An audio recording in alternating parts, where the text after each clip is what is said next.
VCD number 1022, இடம் அனந்தபூர், ஆந்திர பிரதேஷ். முரளி தேதி 27/6/1968. விளக்கம் கொடுக்கப்பட்ட தேதி 3/11/2008. VCD number 1022, place Anantapur, Andhra Pradesh. Murali date 27/6/1968. Clarification date 3/11/2008.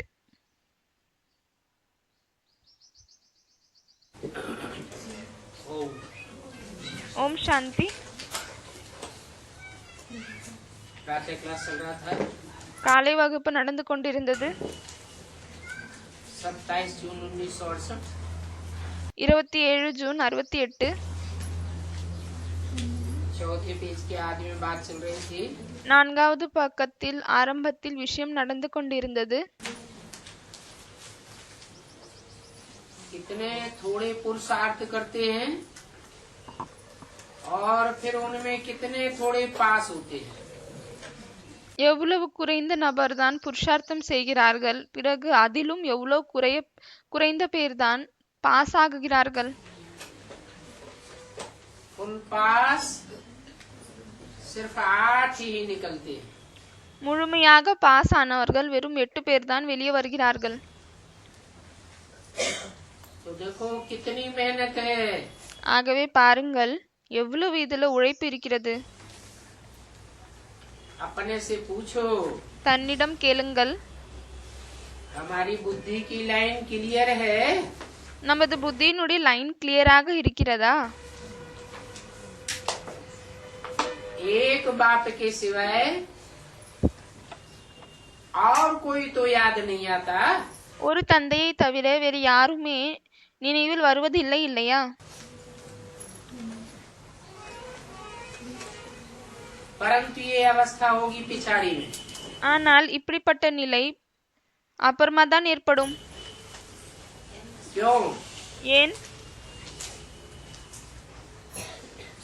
क्योंकि 63 जन्मों का हिसाब किताब, ஏனென்றால் 63 பிறவிகளினுடைய கணக்கு வழக்கு जहाँ जहाँ जिन जिन आत्माओं से जोड़ा हुआ है, எங்கு எல்லாம் எந்த ஆத்மாக்களோடெல்லாம் நாம் ஒன்று சேர்த்திருக்கிறோமோ, इस अंतिम जन्म में இந்த கடைசி பிறவியில் वो आत्माएं संकल्पों की रील के रूप में அந்த ஆத்மாக்கள் சங்கல்பத்தின் எண்ணங்களின் ரீல் ரூபத்தில் हमसे हिसाब किताब लेने आती है। நம்மளிடம் கணக்கு வழக்கை தீர்ப்பதற்காக வருகிறது. इसलिए बोला ये अवस्था पिछाड़ी में होगी। அதனால்தான் சொல்லியிருக்கிறார் இந்த நிலை அப்புறமா தான் ஏற்படும் என்று. क्योंकि अभी तो बहुत देह अभिमान में रहते हैं। ஏனென்றால் இப்பொழுது நிறைய பேர் தேக அபிமானத்தில் இருக்கிறார்கள். आत्माभिमानी बनने में ही बहुत मेहनत है। ஆத்மாபிமானியாக ஆகுவதில் தான் நிறைய உழைப்பு இருக்கிறது. घड़ी घड़ी देहबान आ जाता है। நொடிக்கு நொடி தேகாபிமானம் வருகிறது. अभ्यास पड़ा हुआ है 63 जन्मों का। 63 பிறவிகளினுடைய பிராக்டிஸ் ஏற்பட்டு இருக்குது, பழக்கமாயிருக்கு. देह अभिमान में आते रहे தேகாபிமானத்தில் வந்து கொண்டே இருந்தோம்.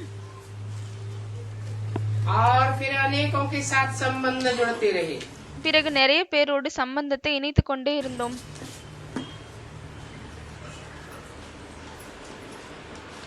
देह अभिमान के कारण ही लटकते चटकते रहते हैं। தேகாபிமானத்தின் காரணத்தால் தான் மாட்டிக்கொண்டு சிக்கிக் கொண்டே இருந்தோம். जो अच्छी अच्छी पक्की बच्चियां हैं, யார் நல்ல நல்ல பக்கமான குழந்தைகள் இருக்கிறார்களோ वो तो समझती हैं அவர்கள் புரிந்து கொள்கிறார்கள்.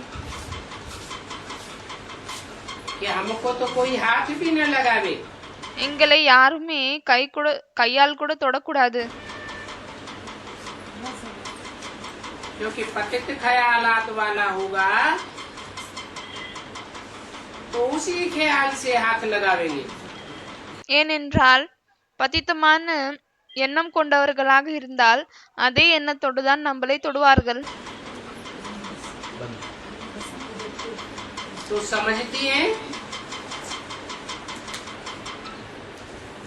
ऐसा कोई भी हमको कब टच भी न करे। ஆகவே புரிந்து கொள்கிறார்கள், இப்படிப்பட்டவர்கள் யாருமே நம்மளை ஒரு பொழுதும் தொடக்கூடாது. जो हमारी आत्मा की बैटरी खाली हो जावे, எதன் மூலமாக நம்ம ஆத்மாவினுடைய பேட்டரி காலி ஆகுது. अभी हम तो शिव बाबा के हैं, இப்பொழுது நாம் சிவபாபாவினுடையதாகும் ஆவோம். और हम आत्मा हैं, பிறகு நாம் ஆத்மாக்கள் ஆவோம்.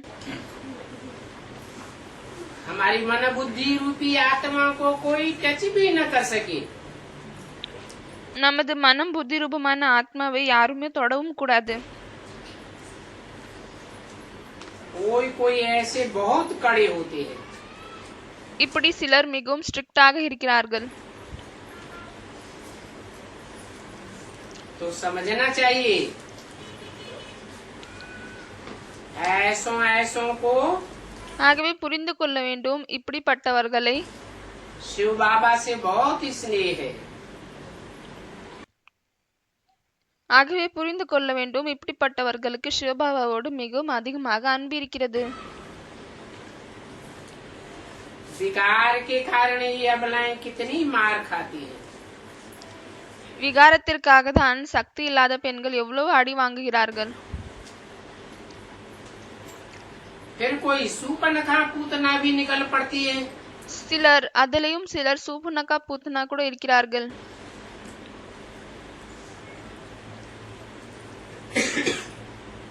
जिनकी अंदर से विकार भोगने की इच्छा होती है, யாருக்கு உள்ளுக்குள் இருந்து விகாரத்தை அனுபவிப்பதற்காக ஆசை இருக்கிறது. विकार की आस पूरी नहीं होती है तो लड़ाई लगवाई देती है। விகாரத்தினுடைய ஆசை நிறைவேறவில்லை என்றால் பிறகு சண்டை மூட்டி விடுகிறார்கள். सूपनखा ने क्या किया? சூர்பனக்கா என்ன பண்ணாங்க? राम की रावण से लड़ाई करवाई थी। ராமருக்கும் ராவணனுக்கும் 2 பேருக்கு நடுவில் சண்டை மூட்டி விட்டாங்க. पूतनाओं का तो धंधा ही है। பூத்தனாவினுடைய தொழிலே இதுதான் ஆகும். जैसा नाम वैसा काम। எப்படிப்பட்ட பெயரோ அப்படிப்பட்ட வேலைதான். पूत पवित्र को कहा जाता है। பூத் என்றால் தூய்மைக்காக சொல்லப்படுகிறது. जो पवित्र रहती ही नहीं, யார் தூய்மையாக இருப்பதே இல்லை, तो वो भी बड़ा तंग करती है। ஆகவே அவர்கள் கூட மிகவும் அதிகமாக தொந்தரவு செய்கிறார்கள். ये बाबा तो सब बातों का अनुभवी है ना। இந்த பாபா அனைத்து விஷயங்களுடைய அனுபவம் கொண்டவர் ஆவார் இல்லையா? ये दुनिया है ही वैश्यालय। இந்த உலகமே வைசியாலயம் தான் ஆகும். अभी बाप तुम बच्चों को शिवालय में ले जाते हैं। இப்பொழுது தந்தை உங்களை சிவாலயத்துக்கு கொண்டு செல்கிறார்.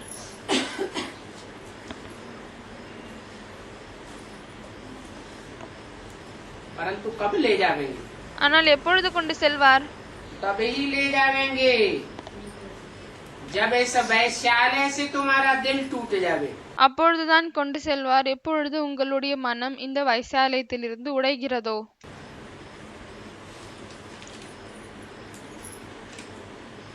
वैराग आ जावे, வைராகியம் வந்து விடுகிறதோ.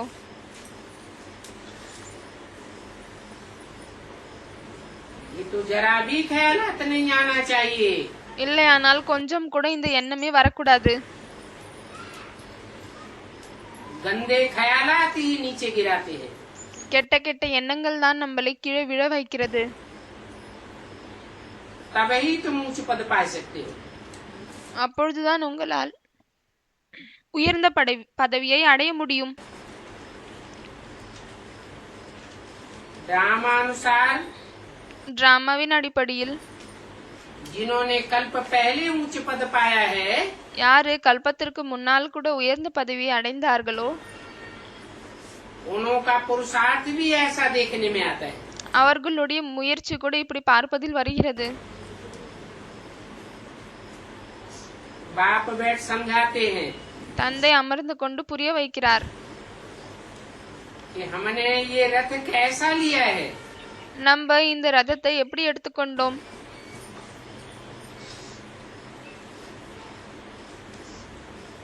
इस बात पर पहले तो निश्चय चाहिए। निश्चय हो முதலில் இந்த விஷயத்தின் மீதுதான் நிச்சயம் வேண்டும். तो निश्चय करने वालों की चलन बड़ी अच्छी चले। பிறகு நிச்சயம் இருந்தால் நிச்சயம் இருக்கக்கூடியவர்களின் நடத்தை மிகவும் நல்லாக இருக்கும். बहुतों को इस बात का निश्चय ही नहीं होता है, நிறைய பேருக்கு இந்த விஷயத்தினுடைய நிச்சயமே ஏற்படுவதில்லை. तो फिर टूट पड़ते हैं ஆகவே உடைந்து விடுகிறார்கள். और टूटते भी ऐसे हैं जैसे कि बेताले हो जाते हैं। அதுவும் கூட எப்படி உடைகிறார்கள் என்றால் முழுமையாக கண்ட்ரோலில் இல்லாமல் செல்கிறார்கள். बहुत ऐसे भी हैं जो यहाँ बैठे बैठे भी बुद्धि कहीं और जाती रहती है। நிறைய பேர் இப்படி கூட இருக்கிறார்கள். யாரு இங்கு அமர்ந்து கொண்டிருந்தும் கூட புத்தி மற்ற இடத்தில் செல்கிறது. क्योंकि पक्का निश्चय नहीं है। ஏனென்றால் பக்காவாக நிச்சயமே இல்லை. अगर निश्चय बुद्धि हो जाए ஒருவேளை நிச்சய புத்தியாக ஆகிவிட்டால் तो बड़े ही अटेंशन से सुनेंगे। அதற்கு பிறகு மிகவும் அட்டென்ஷனோடு கேட்பார்கள், கவனமாக கேட்பார்கள். निश्चय बुद्धि बने बगैर कोई पढ़ाई पढ़ नहीं सकता। நிச்சய புத்தி ஆகாமல் யாராலையுமே படிப்பை படிக்க முடியாது.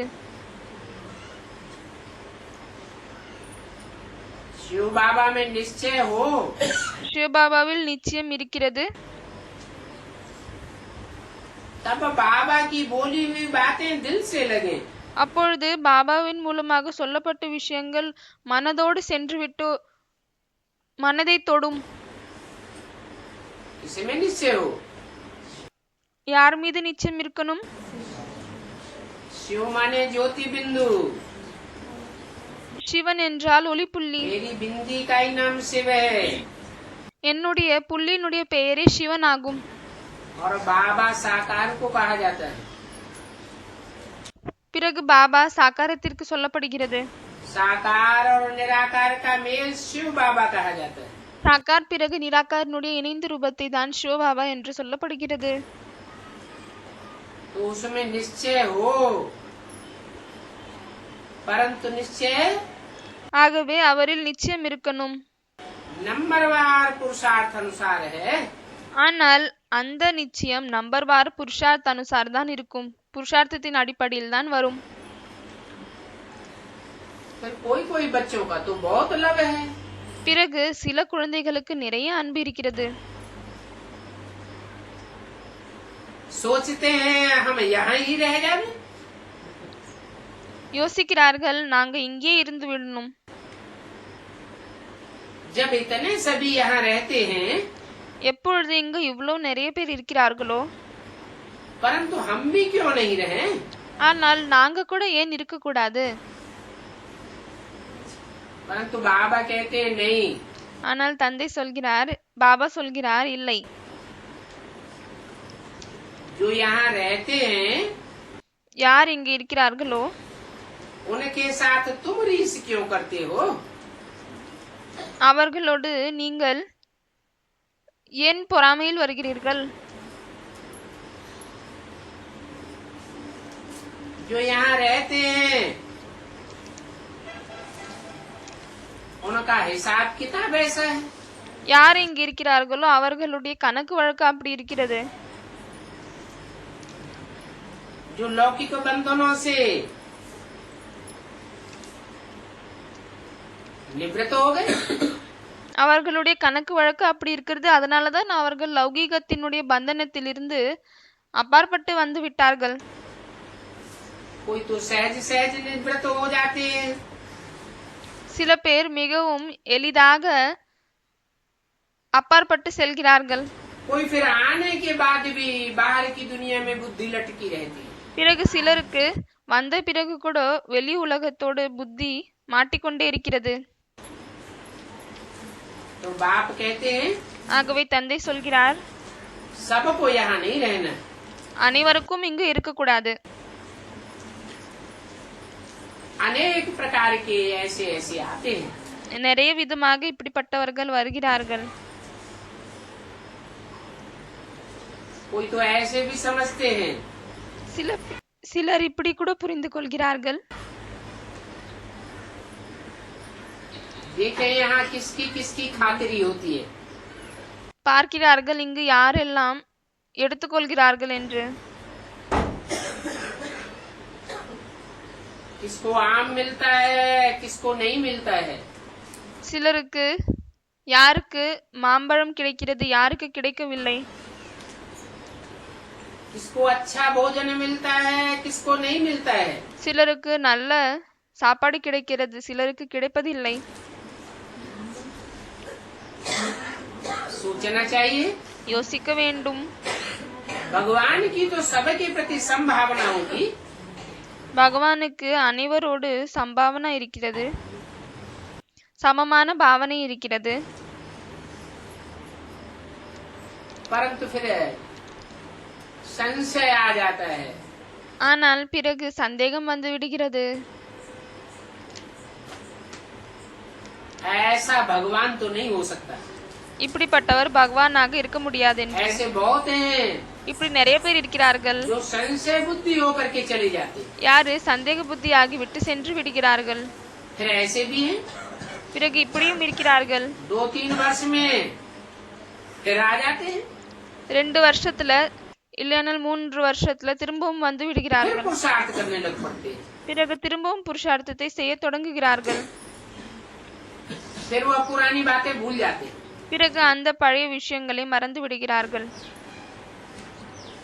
बाप तो जानते हैं जिनकी तकदीर में होगा தந்தை இதை அறிவார். யாருடைய பாக்கியத்துல இருக்குதோ वो तो अवश्य ही आवेंगे। அவர்கள் கண்டிப்பாக வருவார்கள். तब कहते हैं बनी बनाई बन रही, अब कछु बननी ना है। அப்பொழுதுதான் சொல்லுவார், பனி பனாய் பன் ரஹி அபு கச்சு பன்னி நாய். அதாவது உருவாகி உருவாக்கப்பட்டிருக்கிறது, எதுவும் திரும்பவும் உருவாக்க போவதில்லை. 63 जन्मों में जिन्होंने अच्छे अच्छे कर्म किए हैं 63 பிறவிகளில் யார் நல்ல நல்ல கர்மங்களை செய்திருப்பார்களோ वो तो जरूर आवेंगे। அவர்கள் கண்டிப்பாக வருவார்கள். बाकी अवस्थाएं तो नीचे ऊपर होती ही रहती हैं। அதை தவிர நிலை வந்து மேலே கீழே சென்று கொண்டேதான் இருக்கும். इसमें कोई नई बात नहीं है। இதுல எந்த ஒரு விஷயமும் புதுசாக இல்லை. कल पहले भी ऐसे हुआ होगा கல்பத்திற்கு முன்னால் கூட இப்படிதான் நடந்திருக்கும். और फिर भी ऐसे ही होगा। அப்புறமா கூட இப்படியே தான் நடக்கும். बाप ने समझाया है मैंने इनके बहुत जन्मों के अंत में பாபா புரிய வைத்திருக்கிறார், நான் நிறைய ஜென்மத்திற்கு கடைசியில் और अंत के भी जन्म के अंत में प्रवेश किया है। பிறகு கடைசி பிறவிக்கும் கடைசியில் நுழைந்திருக்கிறேன்.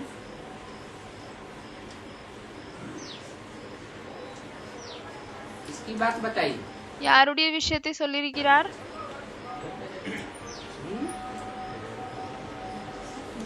मैंने इनके நான் இவருடைய. इसके नहीं बोला। एक दादा लेकर आज ब्रह्मा की बात नहीं बोली। இவர் என்று தாதா லேக்ரத் பிரம்மாவிற்காக சொல்லவில்லை. इनके माने 2 आत्माएं हैं। இவர்களுடைய என்றால் 2 ஆத்மாக்கள் இருக்கிறார்கள். बहुत जन्मों के अंत में। நிறைய பிறவிக்கு கடைசியில். बहुत जन्म कितने होते हैं? நிறைய ஜென்மம் என்றால் எவ்வளவு இருக்கிறது?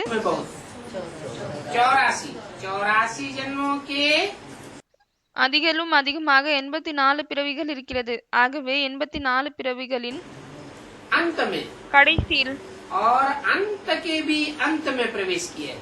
பிறகு கடைசியிலும் கடைசியில் தான் நான் நுழைந்திருக்கிறேன். பிரவேசம் செய்திருக்கிறேன்.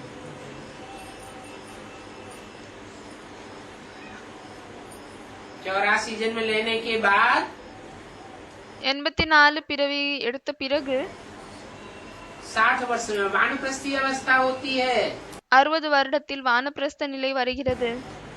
तो कहेंगे अंत में प्रवेश किया। அப்பொழுது சொல்கிறார்கள் கடைசியில் நுழைந்திருக்கிறேன் என்று. 84 जन्मों के अंत में, 84 பிறவிகளுடைய கடைசியில், फिर अंत के भी अंत में, பிறகு கடைசியிலும் கடைசியில். माना அப்படியானால் ब्रह्मा की 100 साल आयु आई हुई है, பிரம்மாவிற்கு 100 வருடம் ஆயுள் என்று பாடப்பட்டிருக்கிறது. जिसमें प्रवेश करते हैं उसका नाम ब्रह्मा रखते हैं। யாரில் பிரவேசம் செய்கிறாரோ அவருடைய பெயர் பிரம்மா என்று வைக்கிறார். तो जब 100 साल पूरे होते हैं, ஆகவே எப்பொழுது 100 வருடம் முழுமையாகுதோ फिर प्रवेश करता हूँ।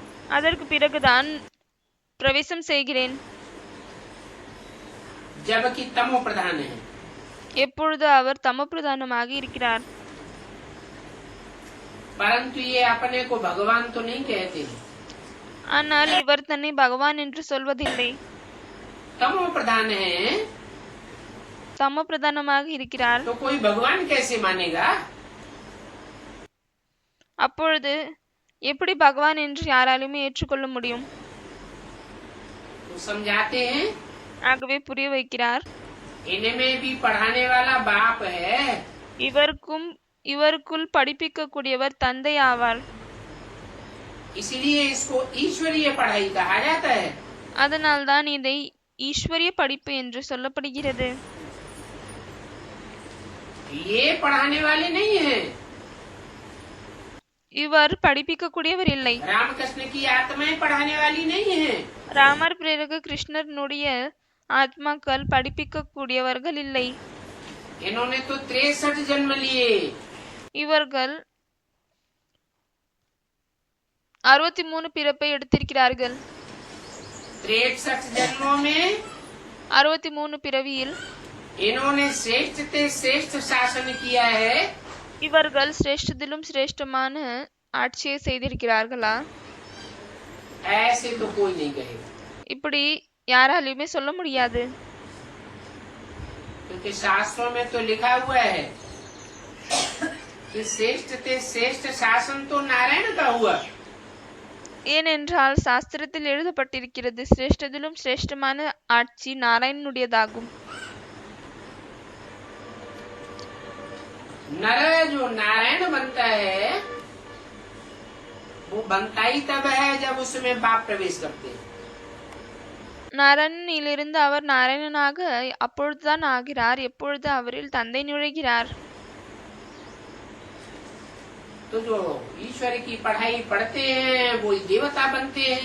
ஆகவே யாரு ஈஸ்வருடைய படிப்பை படிக்கிறாங்களோ அவங்க தான் தேவதை ஆகுறாங்க. ईश्वर ही श्रेष्ठ से श्रेष्ठ शासन करने वाला है। ஈஸ்வர் தான் சிரேஷ்டத்திலும் சிரேஷ்டமான ஆட்சியை செய்யக்கூடியவர் ஆவார். वो कोई प्रकार का दंड विधान नहीं करता है। அவர் எந்த விதமான தண்டனையை கொடுக்கக்கூடிய சட்டத்தை உருவாக்குவதில்லை. बड़े प्यार से आकर के समझाते हैं। கண்டிப்பதில்லை, மிகவும் அன்பாக வந்துவிட்டு புரிய வைக்கிறார்.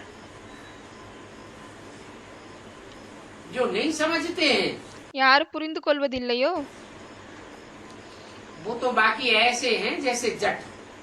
அவர்கள் முழுமையாக ஜடமாக இருக்கிறார்கள்.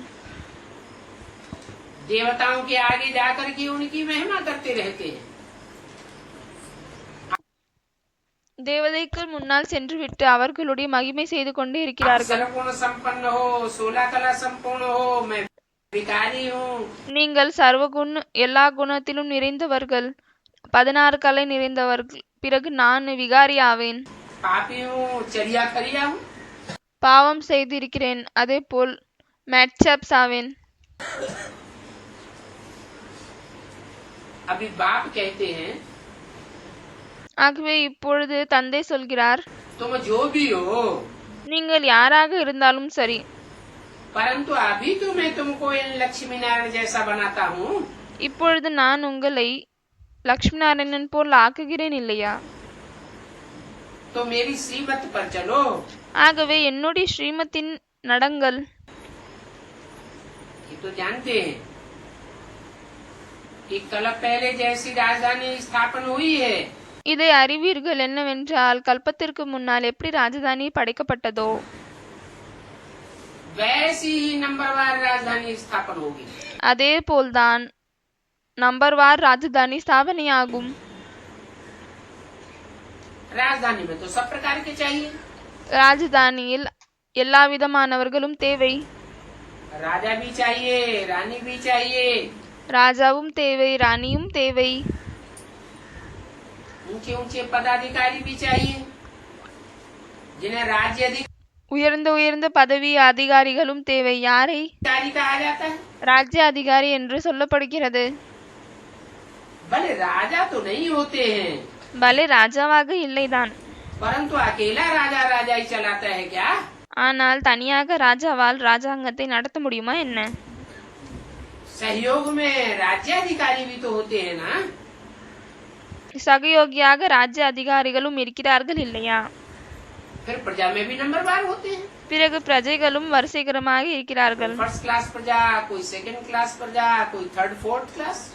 சிலர் ஃபர்ஸ்ட் கிளாஸ் பிரஜா, செகண்ட் கிளாஸ் பிரஜா, பிறகு சிலர் தேர்ட் கிளாஸ் ஃபோர்த் கிளாஸும் இருக்கிறார்கள். तो जैसी पहले राजधानी हुई है स्थापन, ஆகவே எப்படி முதல் ராஜதானி ஸ்தாபனை ஆகியிருக்கோ कल पहले கல்பத்திற்கு முன்னால் वैसी ही राजधानी स्थापन होगी। அதே போல்தான் ராஜதானி இப்பொழுது ஸ்தாபனை ஆகும். तुम भी यहाँ पुरुषार्थी हो और यह भी पुरुषार्थी है। நீங்களும் இப்பொழுது புருஷார்த்திகள் ஆவீர்கள். பிறகு இவரும் புருஷார்த்தி தான், முயற்சி செய்கிறார். ये ब्रह्मा तो कहते हैं क्या? இந்த பிரம்மா சொல்கிறார், तुम में और इस ब्रह्मा में क्या अंतर है? உங்களிலும் பிறகு இந்த பிரம்மாவிலும் என்ன வித்தியாசம் இருக்கிறது? ये ब्रह्मा तो कहते हैं मेरे में कोई ताकत है ही नहीं। இந்த பிரம்மா சொல்கிறார் என்னவென்றால் எனக்குள் எந்த ஒரு சக்தியும் இல்லை, मेरे से भी जास्ती ताकत तो इन बच्चों में। என்னை விட அதிகமாக சக்தி இவருக்குள் இருக்கிறது. कैसे? எப்படி?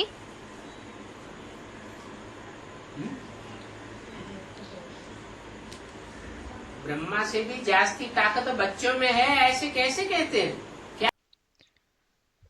பிரம்மாவை விட அதிகமாக சக்தி குழந்தைகளுக்குள் இருக்கிறது என்று இது எப்படி சொல்கிறார்? प्रूफ இதுக்கு என்ன சாட்சி இருக்கிறது? है क्योंकि ब्रह्मा तो पहले ही शरीर छोड़ देते हैं। ஏனென்றால் பிரம்மா முதலிலே உடலை விட்டு விடுகிறார். स्थापना का भी काम पूरा नहीं हुआ, पालना का भी नहीं हुआ और ஸ்தாபனையினுடைய வேலையும் நடக்கவில்லை, பராமரிப்பும் ஏற்படவில்லை, विनाश का भी काम पूरा नहीं हुआ। பிறகு அழிவினுடைய வேலையும் முழுமையாகவில்லை. फिर पूरा कौन करते हैं? பிறகு யார் அதை முழுமையாக்குகிறார்கள்? है? जरूर तुम बच्चों में से ही कोई है जो स्थापना और पालना और विनाश का कार्य पूरा करते हैं। கண்டிப்பாக குழந்தைகளாகிய உங்களுக்குள் தான் யாரோ இருக்கிறாங்க, யாரு இந்த ஸ்தாபனை, பராமரிப்பு, பிறகு அழிவினுடைய வேலையை முழுமையாக்குகிறார்கள். तो तुम सभी बच्चों को ज्ञान दिया है, ஆகவே நீங்கள் அனைத்து குழந்தைகளுக்கும் ஞானத்தை கொடுத்திருக்கிறீர்கள். और इन बच्चों ने ही दिए। பிறகு இந்த குழந்தைகள் தான் கொடுத்திருக்கிறார்கள். फिर उनको जिसने दिया उनसे सभी मिलने आते हो। பிறகு அவங்களுக்கு யார் கொடுத்திருக்காங்களோ அவங்களோடு அனைவரும் சந்திக்க வருகிறீர்கள். मैं तो कोई से मिलता भी नहीं, நான் யாரோடுமே சந்திப்பதில்லை, क्योंकि इतने सभी बच्चों को तो तुमने ही लाया है ना। ஏனென்றால் இவ்வளவு நிறைய குழந்தைகளை நீங்கள் தானே கொண்டு வந்திருக்கிறீர்கள். जो सच्चे मददगार हैं वो ही उच्च पद पावेंगे। யார் உண்மையான ஹெல்ப்பராக இருக்கிறாங்களோ உதவியாளராக இருக்காங்களோ அவங்களால் மட்டும்தான் உயர்ந்த பதவியை அடைய முடியும். तो बताए देते हैं ஆகவே சொல்லிவிடுகிறார், कि सदगुरु कोई मनुष्य को नहीं कहा जाता है। சத்குரு ஏதோ ஒரு மனிதனுக்கு சொல்ல முடியாது. गुरु और सदगुरु, குரு பிறகு சத்குரு. गुरु तो मनुष्य हो सकते हैं, लेकिन सदगुरु सिर्फ एक ही होता है और वो भी कोई मनुष्य नहीं हो सकता।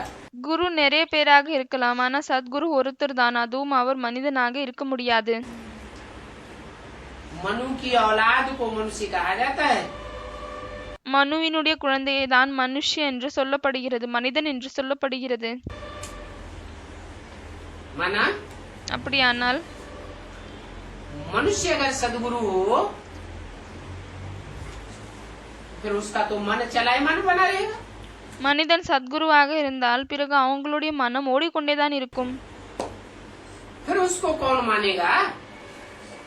பிறகு அவங்களை யார் ஏற்றுக்கொள்வாங்க? अभी तुम जानते हो, तुमको तो सदगुरु पढ़ाते हैं। இப்பொழுது நீங்கள் அறிவீர்கள், உங்களை சத்குரு தான் படிப்பிக்கிறார். और वो सदगुरु निराकार है। பிறகு அந்த சத்குரு நிராகார ஆவார். जो तुमको पढ़ाते हैं उनका अंतिम रूप क्या है? யார் உங்களை படிப்பிக்கிறாங்களோ அவருடைய கடைசி ரூபம் என்ன? सदगुरु निराकार। சத்குரு ஒளிப்புள்ளி நிராகார். कोई निराकारी है, निर्विकारी है, निरहंकारी है। அவர்தான் நிராகார ஆவார், விகாரம் இல்லாதவர், அகங்காரம் இல்லாதவர் ஆவார். तो यह नहीं पढ़ाते हैं। ஆகவே இவர் படிப்பிப்பதில்லை.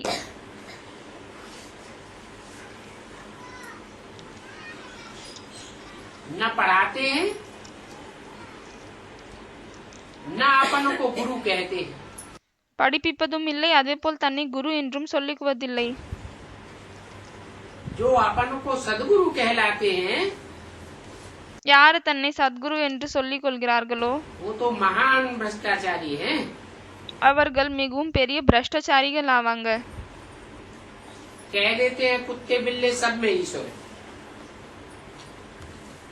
சொல்லிவிடுகிறார்கள், நாய் பூனை அனைவரிலும் கடவுள் இருக்கிறார் என்று.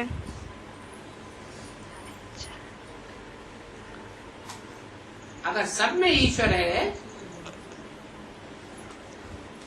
तो सबको श्री श्री क्यों नहीं कहते? ஒருவேளை அனைவருக்குள்ளும் ஈஸ்வர் இருந்தால் பிறகு அனைவரையும் ஸ்ரீ ஸ்ரீ என்று ஏன் சொல்வதில்லை? कह देते हैं ठिक्कर बित्तर सब में परमात्मा है। சொல்கிறார்கள், மண்ணு மண்ணாங்கட்டி அனைத்திலும் பகவான் இருக்கிறார் என்று, செவரிலும் பகவான் இருக்கிறார் என்று. तो पूछना चाहिए, अच्छा तुम कुत्ते बिल्ले ठिक्कर बित्तर को याद करते हो क्या? ஆகவே கேட்க வேண்டும், நல்லது, நீங்கள் என்ன நாய் பூனை மண்ணு பிறகு கல்லை நினைவு செய்கிறீர்களா என்ன? अब बात तो ऐसी ही है। இப்பொழுது விஷயம் இப்படிதான் இருக்கிறது. जड़त्व को याद करते रहते हैं, ஜடமானதை நினைவு செய்து கொண்டே இருக்கிறார்கள். चैतन्य तो उनमें होता ही नहीं। சைத்தன்ய தன்மை அவர்களில் இருப்பதே இல்லை. कितनी मूर्खता है। இது எவ்வளவு முட்டாள்தனமாகும். तब बाप कहते हैं ये बड़े से बड़े असुर हैं। அப்பொழுதுதான் தந்தை சொல்கிறார், இவர்கள் மிகவும் பெரியதிலும் பெரிய அசுரர்கள் ஆவார்கள். और ऐसे असुरों पर फिर असुर लोग ही फिदा होते हैं। பிறகு இப்படிப்பட்ட அசுரர்கள் மீது அசுரர்கள் தான் அட்ராக்ட் ஆகுறாங்க.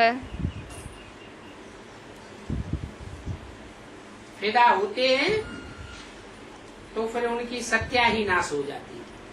அட்ராக்ட் ஆகுது, பிறகு அதற்கு பிறகு அவர்களுக்கு சத்யாநாசம் ஏற்படுகிறது, முழுமையாக அழிவு ஏற்படுகிறது. अभी बाप तुमको बताते हैं இப்பொழுது தந்தை உங்களுக்கு தான் சொல்கிறார், कि मामे कब याद करो। என்னவென்றால் மாமேக்கும் நினைவு செய்யுங்கள், என்னை ஒருவனை மட்டும் நினைவு செய்யுங்கள். अगर ऐसा ही करेंगे तो तुम्हारे सब पाप भस्म हो जाएंगे। ஒருவேளை நீங்கள் இப்படியே செய்தால் உங்களது அனைத்து பாவங்களும் அழிந்துவிடும். और इसको सहज याद कहा जाता है। பிறகு இதை சகஜமான நினைவு என்று சொல்லப்படுகிறது. इसको எதை? है सहज याद कब? अगर एक को याद करेंगे சகஜமான நினைவு எப்பொழுது? ஒருவேளை ஒருத்தர் நினைவு செய்தால் तो सहज याद हो जाएगी। அப்பொழுது சகஜமான நினைவு ஏற்படும்.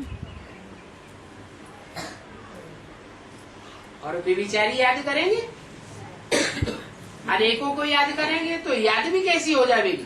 பிறகு விபச்சார நினைவு செய்தால், நிறைய பேரை நினைவு செய்தால் நினைவு எப்படி ஆகிவிடும்? है? कठिन हो जाएगी, கடினமாகிவிடும். महर्षि कहते हैं शराब पियो प्याज खाओ। மகர்ஷி சொல்றாங்க, சாராயத்தை குடிங்கள், வெங்காயம் சாப்பிடுங்க, कुछ भी करो। எது வேணாலும் செய்யுங்க. अब बताओ, இப்பொழுது சொல்லுங்கள், ऐसे खान पान वाले लोग இப்படி इस சாப்பிடக்கூடியவர்கள் ईश्वरीय ज्ञान में चल कैसे सकेंगे? இந்த ஈஸ்வரி ஞானத்தில் அவர்களால் எப்படி நடக்க முடியும்? ऐसे ऐसे फिर अंत में सभी फेल हो जाएंगे। இப்படிப்பட்டவர்கள் கடைசியில் அனைவரும் ஃபெயில் ஆகி விடுவார்கள். कौन? யாரு? जो औरों के संग दोष में आते रहते हैं யாரு? மற்றவர்களின் சங்க தோஷத்தில் வருகிறார்கள் और अन्य दोष में आते रहते हैं। மற்றும் அன்னதோஷத்தில் வருகிறார்கள். இப்படிப்பட்டவர்கள் கடைசியில் சென்றுவிட்டு ஃபெயில் ஆகி விடுவார்கள். उनका क्या हाल बताया? அவர்களுக்கு என்ன நிலைமை சொல்லியிருக்கிறார்? सभी फेल हो जाएंगे। அனைவரும் ஃபெயில் ஆகி விடுவார்கள். तुम तो ब्रह्मा कुमार कुमारी है। நீங்கள் பிரம்மகுமார் குமாரிகள் ஆவீர்கள். और कुमार कुमारियां तो वही कहे जाते हैं जो पवित्र होते हैं। பிறகு குமார் குமாரிகள் என்று அவர்களுக்கு தான் சொல்லப்படுகிறது யார் தூய்மையாக இருக்கிறார்கள். कुमारी जीवन पवित्र होता है ना? குமாரி வாழ்க்கை தூய்மையாக இருக்கிறது இல்லையா? पवित्रता में ही अच्छी पढ़ाई होती है। தூய்மையில் தான் நல்ல படிப்பு ஏற்படுகிறது. जो अपवित्र होते रहते हैं उनको पवित्रता का ख्याल भी नहीं आता है। யாரு அபவித்திரமாகிக் கொண்டே இருக்கிறார்களோ அவர்களுக்கு தூய்மையினுடைய நினைவு கூட வராது, சிந்தனை கூட வராது. तो तुम बच्चों की दृष्टि कहीं भी नहीं जानी चाहिए। ஆகவே குழந்தைகளாகிய உங்களுடைய பார்வை எங்கேயும் கூட செல்லக்கூடாது. बाप कहते हैं मीठे मीठे बच्चों, தந்தை சொல்கிறார், இனிமேலும் இனிமையான குழந்தைகளே, तुम पत्थर बुद्धि इंसॉल्वेंट बन पड़े हो। நீங்கள் கல்புத்தி இன்சால்வென்ட் ஆகிவிட்டீர்கள். अभी फिर से साल्वेंट बनो। இப்பொழுது திரும்பவும் சால்வென்ட் ஆகணும். तुम यहाँ आए ही हो विश्व का मालिक बनने के लिए। இங்கு நீங்கள் உலகத்திற்கு எஜமானராகுவதற்காக வந்திருக்கிறீர்கள். और वो विश्व का मालिक तुमको अभी फिर बनना है। பிறகு அந்த விஸ்வத்திற்கே எஜமானராக நீங்கள் இப்பொழுது திரும்பவும் ஆகணும். ये पक्का निश्चय चाहिए। இந்த பக்கமான நிச்சயம் தேவை. நல்லது. बच्चों को गुड मॉर्निंग हो। குழந்தைகளுக்கு குட் மார்னிங், பிறகு வணக்கம்.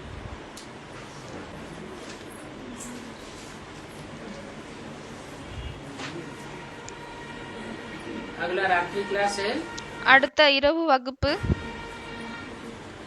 27 जून 1968। 27 ஜூன் 68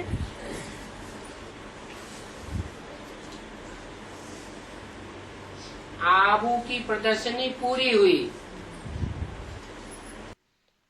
அபுவில் படவிலக்கம் முழுமையாகியது.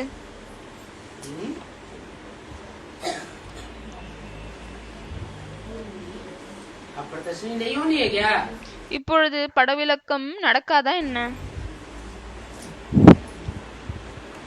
प्रदर्शनी भी दो तरह की होती है। एक होती है படவிலக்கம் கூட இரண்டு விதமாக இருக்கிறது. ஒன்று जड़ चित्रों की प्रदर्शनी ஜடமான படத்தினுடைய பிரதர்ஷினி படவிலக்கம். और एक होती है चैतन्य चित्रों की प्रदर्शनी। பிறகு இன்னொன்று இருக்கிறது சைத்தன்யமான படங்களின் படவிலக்கம். तो कौन सी प्रदर्शनी पूरी हुई? ஆகவே எந்த படவிலக்கம் முழுமையாகியது? अब जड़ चित्रों की प्रदर्शनी तो बहुत हो गई। இப்பொழுது ஜடமான சித்திரங்களுடைய பிரதர்ஷினி படவிளக்கம் அதிகமாக நடந்துவிட்டது. अभी वो पूरी होती है। बच्चों ने बहुत दिल व जान सिक व प्रेम से सेवा की है। இப்பொழுது அது முழுமையாகுகிறது. குழந்தைகள் மிகவும் மனதோடு தன்னுடைய பவரோடு ரொம்ப ஆசையோடு சேவையை செய்தார்கள்.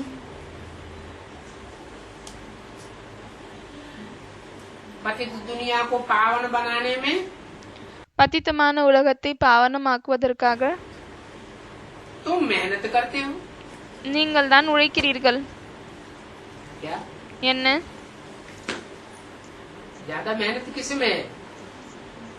जड़ चित्रों की प्रदर्शनी करने में मेहनत है।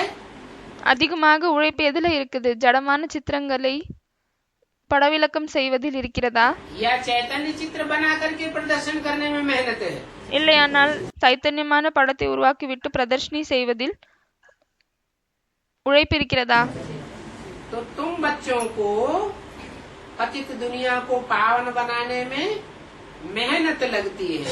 ஆகவே குழந்தைகளாகி உங்களுக்கு பतितமான உலகத்தை பாவனமாக்குவதற்காக உழைப்பு இருக்கிறது, ஏற்படுகிறது. उस मेहनत में पवित्रता है फर्स्ट। அந்த உழைப்பில் தூய்மைதான் முதலில் இருக்கிறது. बुलाते भी हैं, हे पतित पावन आओ। அழைக்கவும் செய்கிறார்கள், ஹே பतित பாவனா வாங்க. फिर आकर के क्या करें? பிறகு வந்துவிட்டு என்ன செய்யணும்? आकर के पावन बनाओ। வந்துவிட்டு பாவனமாக்குங்கள். आकर के क्यों? வந்துவிட்டு ஏன்? बिना आए पावन नहीं बना सकते। வராமல் பாவனமாக்க முடியாதா என்ன? ब्रह्मा के तन में आके पढ़ा के चले जाए। பிரம்மாவினுடைய உடலில் வந்துவிட்டு படிக்க வைத்து சென்று விட்டார். ज्ञान तो मिल ही गया। ஞானம் கிடைத்து விட்டதுதான். फिर बच्चे पावन बनते रहे। பிறகு குழந்தைகள் பாவனமாக்கி கொண்டே இருக்கட்டும். ऐसे नहीं हो सकता क्या? இப்படி நடக்க முடியாதா என்ன? हो सकता है। நடக்க முடியும். நடக்க முடியுமா? दोनों बातें चाहिए। இரண்டு விஷயங்களும் தேவை. शुद्ध अन्न भी चाहिए சுத்தமான சாப்பாடும் வேண்டும், और पवित्र संग भी चाहिए। பிறகு தூய்மையான தொடர்பும் தேவை. अन्न भी दो प्रकार का होता है। சாப்பாடும் கூட ரெண்டு விதமாக இருக்கிறது. एक पेट का अन्न ஒன்னு வயிற்றுக்கான உணவு, और दूसरा பிறகு இரண்டாவது संकल्पों का भोजन, वाइब्रेशन का भोजन। எண்ணங்களின் உள் உணர்வுகளின் சாப்பாடு. तो तुमने ही बुलाया है। ஆகவே நீங்கள் தான் அழைத்திருக்கிறீர்கள். पतित पावन आओ। பतित பாவனா வாங்க. जैसे भक्ति मार्ग में वो कुंभ का मेला होता है, எப்படி பக்தி மார்க்கத்தில் அந்த கும்ப மேளா நடக்கிறது? वो कुंभ का मेला तो आर्टिफिशियल होता है। அந்த கும்ப மேளா வந்து ஆர்டிபிஷியல் ஆகும். क्यों? ஏன் அப்படி? क्यों आर्टिफिशियल बताया? ஏன் இதை ஆர்டிபிஷியல் என்று சொல்லியிருக்காங்க? इलाहाबाद में कुंभ का मेला होता है, இலாபாத்ல கும்ப மேளா நடக்கிறது. वो आर्टिफिशियल क्यों है? அது ஏன் ஆர்டிபிஷியல் ஆகும்? क्योंकि वहाँ जड़ नदियाँ जा करके मिलती हैं। ஏனென்றால் அங்கு ஜடமான நதிகள் தான் சென்று விட்டு கலக்கிறது. जड़ नदियों में तो जड़ जल होता है। ஜடமான நதிகளில் ஜடமான தண்ணீர் இருக்கிறது. जड़ जल से ஜடமான தண்ணீரால शरीर पवित्र बनेगा உடல் தான் தூய்மையாகுமா? या आत्मा पवित्र बनेगी? இல்லையானால் ஆத்மா கூட தூய்மையாகி விடுமா? तो वो तो आर्टिफिशियल मेला है। ஆகவே அது ஆர்டிபிஷியலான திருவிழா ஆகும். उसमें कोई पवित्र नहीं बनते हैं।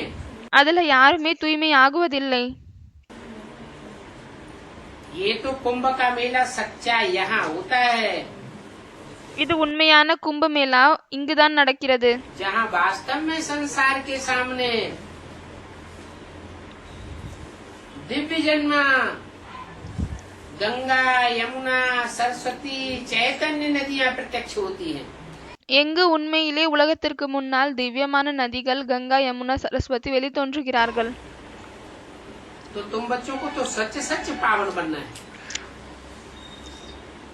क्या? ஆகவே குழந்தைகளாகி உங்களுக்கு உண்மையாக தூய்மையாக ஆக வேண்டும். नदियों के बीच में क्यों ला दिया? நதிகளை ஏன் நடுவில் கொண்டு வந்துட்டாரு? है?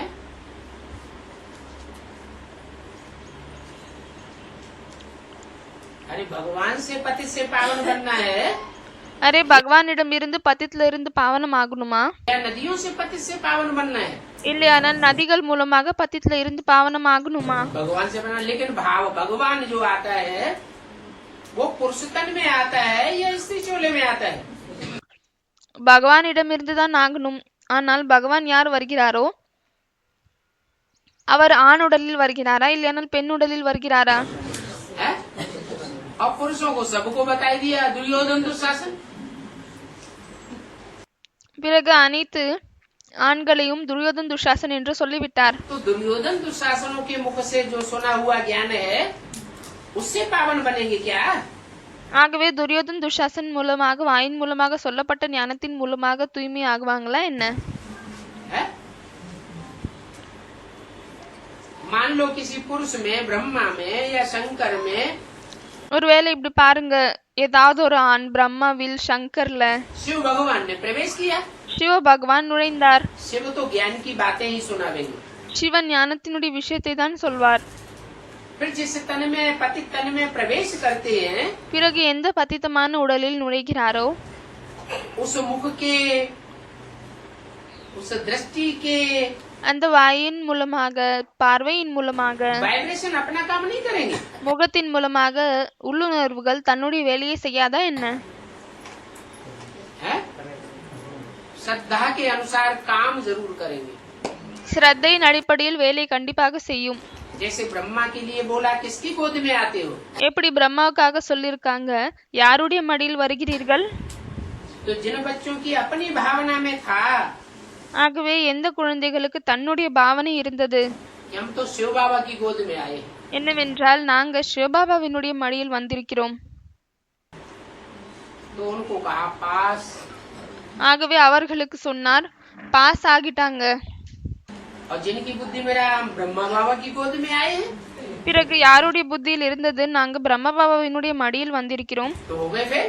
அப்பொழுது ஃபெயில் ஆகிவிட்டார்கள். तो ऐसे निश्चय बुद्धि ஆகவே இப்படிப்பட்ட நிச்சய புத்தி कि मुकद्दर रथ में ही परमात्मा बाप आया हुआ है, என்னவென்றால் நிரந்தரமான உடலில்தான் பரமாத்மா தந்தை வந்திருக்கிறார். सदैव निश्चय बुद्धि रहे, ऐसे कितने होंगे? பிறகு எப்பொழுதும் நிச்சய புத்தியாக இருக்கணும், இப்படி எத்தனை பேர் இருப்பாங்க? हैं? तो बाकी सब फेल हो जाते हैं क्या? யாரோ 8 பேர்னு சொல்றாங்க. அதுக்கு பாபா கேக்குறாரு, அப்பொழுது அவங்களை தவிர மற்ற அனைவரும் ஃபெயில் ஆகிடுறாங்களா என்ன? इसलिए बताया அதனால்தான் சொல்லியிருக்கிறார், कि पतित पावनी नदियां गाई हुई है शास्त्रों में। பதித்த பாவனி நதிகள் என்று சாஸ்திரத்தில் பாடப்பட்டிருக்கிறது தான். भक्ति मार्ग में பக்தி மார்க்கத்தில் बाबा भी कहते हैं कन्या माताओं के मुख से ज्ञान अच्छा लगता है। பாபாவும் கூட சொல்கிறார், கன்யா மாதாக்களின் வாயின் மூலமாக ஞானம் நல்லா இருக்கு. नहीं तो ऐसे क्यों कहा कि माताएं ही स्वर्ग का द्वार खोलेंगी? இல்லையானால் இப்படி ஏன் சொல்லிவிட்டார், அம்மாக்கள் மாதாக்கள் தான் ஸ்வர்க்கத்தினுடைய கதவை திறப்பாங்க, पुरुष भी स्वर्ग का द्वार खोलेंगे। ஆண்களும் கூட ஸ்வர்க்கத்தினுடைய கதவை திறப்பாங்கள் என்று ஏன் சொல்லவில்லை? है? क्यों नहीं कहा? ஏன் சொல்லவில்லை? क्योंकि माताओं में भावना जास्ती होती है। ஏனென்றால் மாதாக்களில் பாவனை அதிகமாக இருக்கிறது. तो तुम बच्चों को तो सच सच पावन बनना है, ஆகவே குழந்தைகளாகிய உங்களுக்கு உண்மையாக தூய்மையாகணும். और पावन बनना ही है नई दुनिया के लिए। பிறகு புதிய உலகத்திற்காக தூய்மையாகணும். वो तो सभी भक्ति मार्ग है। அது அனைத்தும் பக்தி மார்க்கமாகும். ये तो पावन बनने का एक ही अंतिम जन्म है। இது தூய்மையாகுவதற்காக பாவனமாகுவதற்காக ஒரே ஒரு கடைசி பிறவிதான். भक्ति मार्ग तो 63 जन्म चलता चला आया। பக்தி மார்க்கம் 63 ஜென்மமாக நடந்து கொண்டே வந்தது. पावन तो कोई बना नहीं। ஆனால் யாருமே தூய்மையாகவில்லை. ये दुनिया ही मृत्यु लोक है। இந்த உலகமே மரண உலகமாகும். अभी मृत्यु लोक का अंत होता है இப்ப மரண உலகத்தின் கடைசி ஏற்படுகிறது. और अमर लोक की क्या आदि होती है। பிறகு அமர உலகத்தின் ஆரம்பம் ஏற்படுகிறது. तो पहले सूक्ष्म में मृत्यु लोक खलास होगा, अमर लोक आवेगा। ஆகவே முதலில் சூட்சுமமான ரூபத்தில் மரண உலகம் முடியும், அமர உலகம் வருமா? या स्थूल में आवेगा। இல்லையானால் ஸ்தூலமாக வந்து விடுமா? सूक्ष्म में कैसे? ஆகவே சூட்சுமத்தில் வருகிறது என்றால் எப்படி? पहले तो बच्चे निश्चय बुद्धि बने। முதலில் குழந்தைகள் நிச்சய புத்தி ஆகணும். जो अटल निश्चय बुद्धि बनेंगे, யாரு திருடமான நிச்சய புத்தியாக ஆகிறார்களோ समझो उनकी मृत्यु नहीं होती। அப்பொழுது அவர்களுக்கு மரணமே ஏற்படாது என்று புரிந்து கொள்ளுங்கள். बाप में अनिश्चय आया, मानो क्या हो गया, मर गया। தந்தையில் அனிச்சயம் வந்தது என்றால் என்ன ஆகிவிட்டது? இறந்து விட்டாங்க. और बाप में निश्चय अटल बना रहे, பிறகு தந்தையில் நிச்சயம் அசையாமல் இருந்துச்சுன்னா तो क्या कहेंगे? அப்பொழுது என்ன சொல்லப்படும்? मरा हुआ कहेंगे? இறந்தவங்க என்று சொல்லப்படுமா? இல்லை, जीवित कहेंगे। உயிரோட இருக்காங்கன்னு தான் சொல்ல முடியும். तो अभी इस मृत्यु लोक को तुम अमर लोक बनाते। ஆகவே இப்பொழுது நீங்கள் இந்த மரண உலகத்தை அமர உலகமாக ஆக்குகிறீர்கள். ये तो तुम समझते हो, இதை நீங்கள் தான் புரிந்து கொள்கிறீர்கள். क्योंकि अमर लोक में जाने का पुरुषार्थ करते हो। ஏனென்றால் அமர உலகத்தில் செல்வதற்காக முயற்சியை செய்கிறீர்கள். जो मृत्यु लोक में जाने वाले हैं, யார் மரண உலகத்தில் செல்லக்கூடியவர்களாக இருக்கிறார்களோ वो तो अनिश्चय बुद्धि हो जाते हैं। அவர்கள் அனிச்ச புத்தி ஆகுகிறார்கள். बाप से कनेक्शन नहीं रखते। தந்தையோட கனெக்ஷனை வைப்பதில்லை. तुम तो बाप के पास आते हो ना, இப்பொழுது நீங்கள் தந்தையிடம் வருகிறீர்கள் இல்லையா? तो निश्चय बुद्धि हो तब आते हो या निश्चय बुद्धि होंगे तो आएंगे? ஆகவே நிச்சய புத்தியாக இருக்கிறீர்கள் அப்பொழுது வருகிறீர்களா, இல்லையானால் அனிச்ச புத்தியாக இருக்கும் பொழுது வருகிறீர்களா? निश्चय बुद्धि है। நிச்சய புத்தியாக இருக்கிறீர்கள். तुम ही सत्य के आदि मध्य अंत को जानने वाले हो।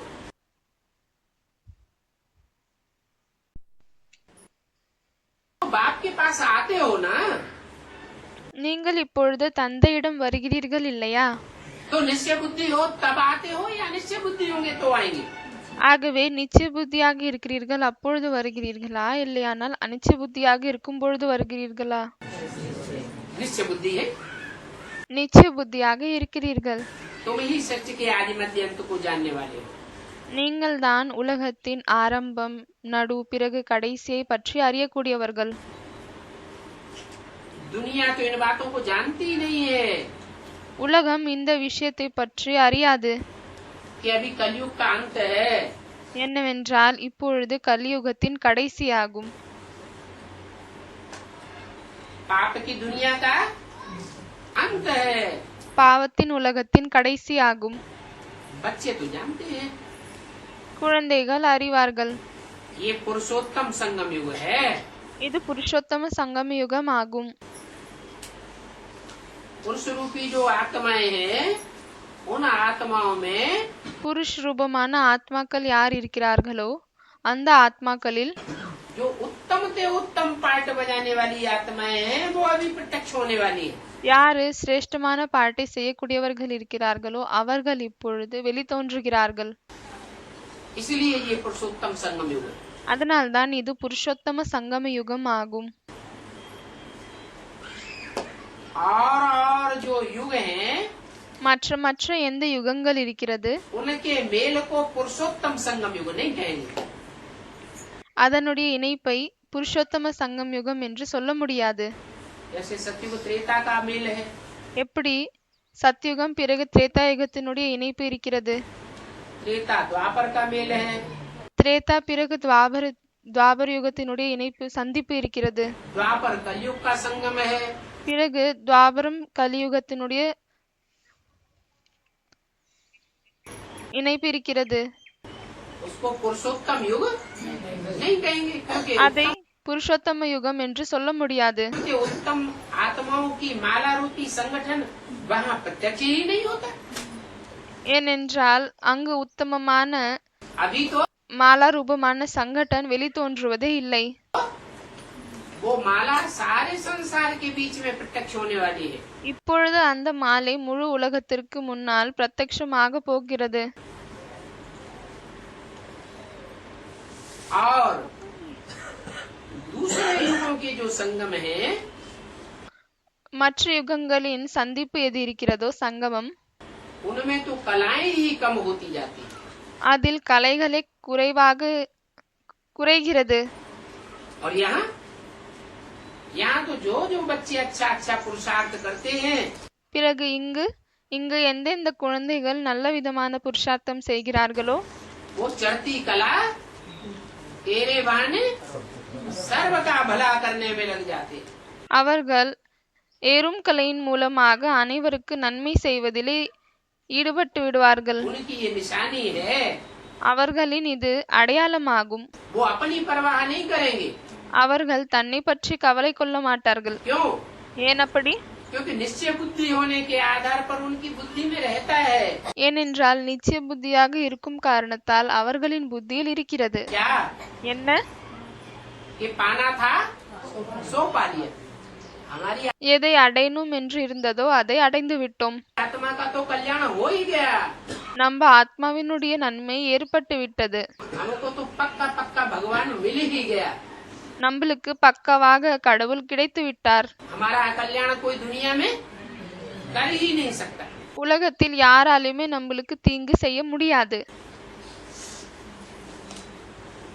अभी तुम जानते हो कलयुग के बाद सतयुग आना है।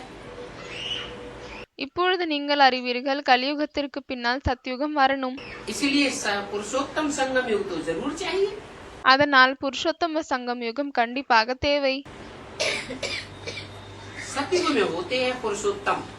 சத்யுகத்தில் புருஷோத்தம் இருக்கிறார்கள். புருஷோத்தம் என்றால் சிரேஷ்டமானவர்கள். क्या? என்ன? कौन से सतयुग में? எந்த சத்யுகத்தில்? सतयुग आदि में या सतयुग अंत में? சத்யுகத்தின் ஆரம்பத்திலா இல்லையானால் சத்யுகத்தின் கடைசிலா? वो ही सच्चा सतयुग कहेंगे। அதை தான் உண்மையான சத்யுகம் என்று சொல்லப்படுகிறது. संपूर्ण सतयुग कहेंगे। சம்பூர்ணமான சத்யுகம் என்று சொல்லப்படுகிறது. मनुष्य जानते हैं कि देवी देवताएं हैं उत्तम। மனிதர்கள் அறிவார்கள் என்னவென்றால் தேவி தேவதைகள் தான் உத்தமமானவர்கள். देवी देवताएं उनको ही कहा जाता है जो पूरे 84 जन्म लेते हैं। தேவி தேவதைகள் என்று அவர்களை தான் சொல்லப்படுகிறது யாரு முழுமையாக 84 பிறவிகளை எடுக்கிறார்கள். कम जन्म लेने वालों को देवी देवता नहीं कहा जाता। குறைவான ஜென்மத்தை எடுக்கக்கூடியவர்களை தேவி தேவதை என்று சொல்ல முடியாது. सतयुग के दूसरे जन्म में जन्म लेने वाली आत्माएं उतरेंगी या नहीं उतरेंगी? சத்யுகத்தில் இரண்டாவது ஜென்மத்தை எடுக்கக்கூடியவர்கள் கீழே இறங்குவார்களா இல்லையா? उतरेंगी। இறங்குவார்கள். तो उनको देवी देवता धर्म की आत्माएं कहेंगे। ஆகவே அவர்களை என்ன தேவி தேவதா தர்மத்தை சேர்ந்த ஆத்மாக்கள் என்று சொல்ல முடியுமா? कहेंगे या नहीं कहेंगे? उनको इसलिए नहीं कहेंगे சொல்ல முடியுமா இல்ல சொல்ல முடியாதா? அவர்களை அதற்காக தான் சொல்ல முடியாது. कि वो द्वापर युग से जाकर दूसरे धर्मों में कन्वर्ट हो जाएंगे। ஏனென்றால் துவாபர் யுகத்தில் இருந்து அவர்கள் மற்ற தர்மத்தில் கன்வெர்ட் ஆகி விடுவார்கள். आत्मा तो है लेकिन कच्चा पुरुषार्थ किया है। ஆத்மாக்களாக இருக்கிறார்கள் தான், ஆனால் குறைவான புருஷார்த்தம் செய்திருக்கிறார்கள். इसलिए दूसरे धर्म में कन्वर्ट हो जाने वाली आत्माएं हैं। வீக்கான புருஷார்த்தம் செய்திருக்கிறார்கள், அதனால் தான் மற்ற தர்மத்தில் கன்வெர்ட் ஆகக்கூடிய ஆத்மாக்கள். पूरी 16 कला संपूर्ण नहीं बनती। முழுமையாக 16 கலைகள் நிறைந்தவர்களாக ஆகுவதில்லை. तो जो कनिष्ठ हैं उनको नमन नहीं करते। ஆகவே யார் தாழ்ந்தவர்கள் இருக்கிறார்களோ அவர்களுக்கு தலை வணங்குவதில்லை.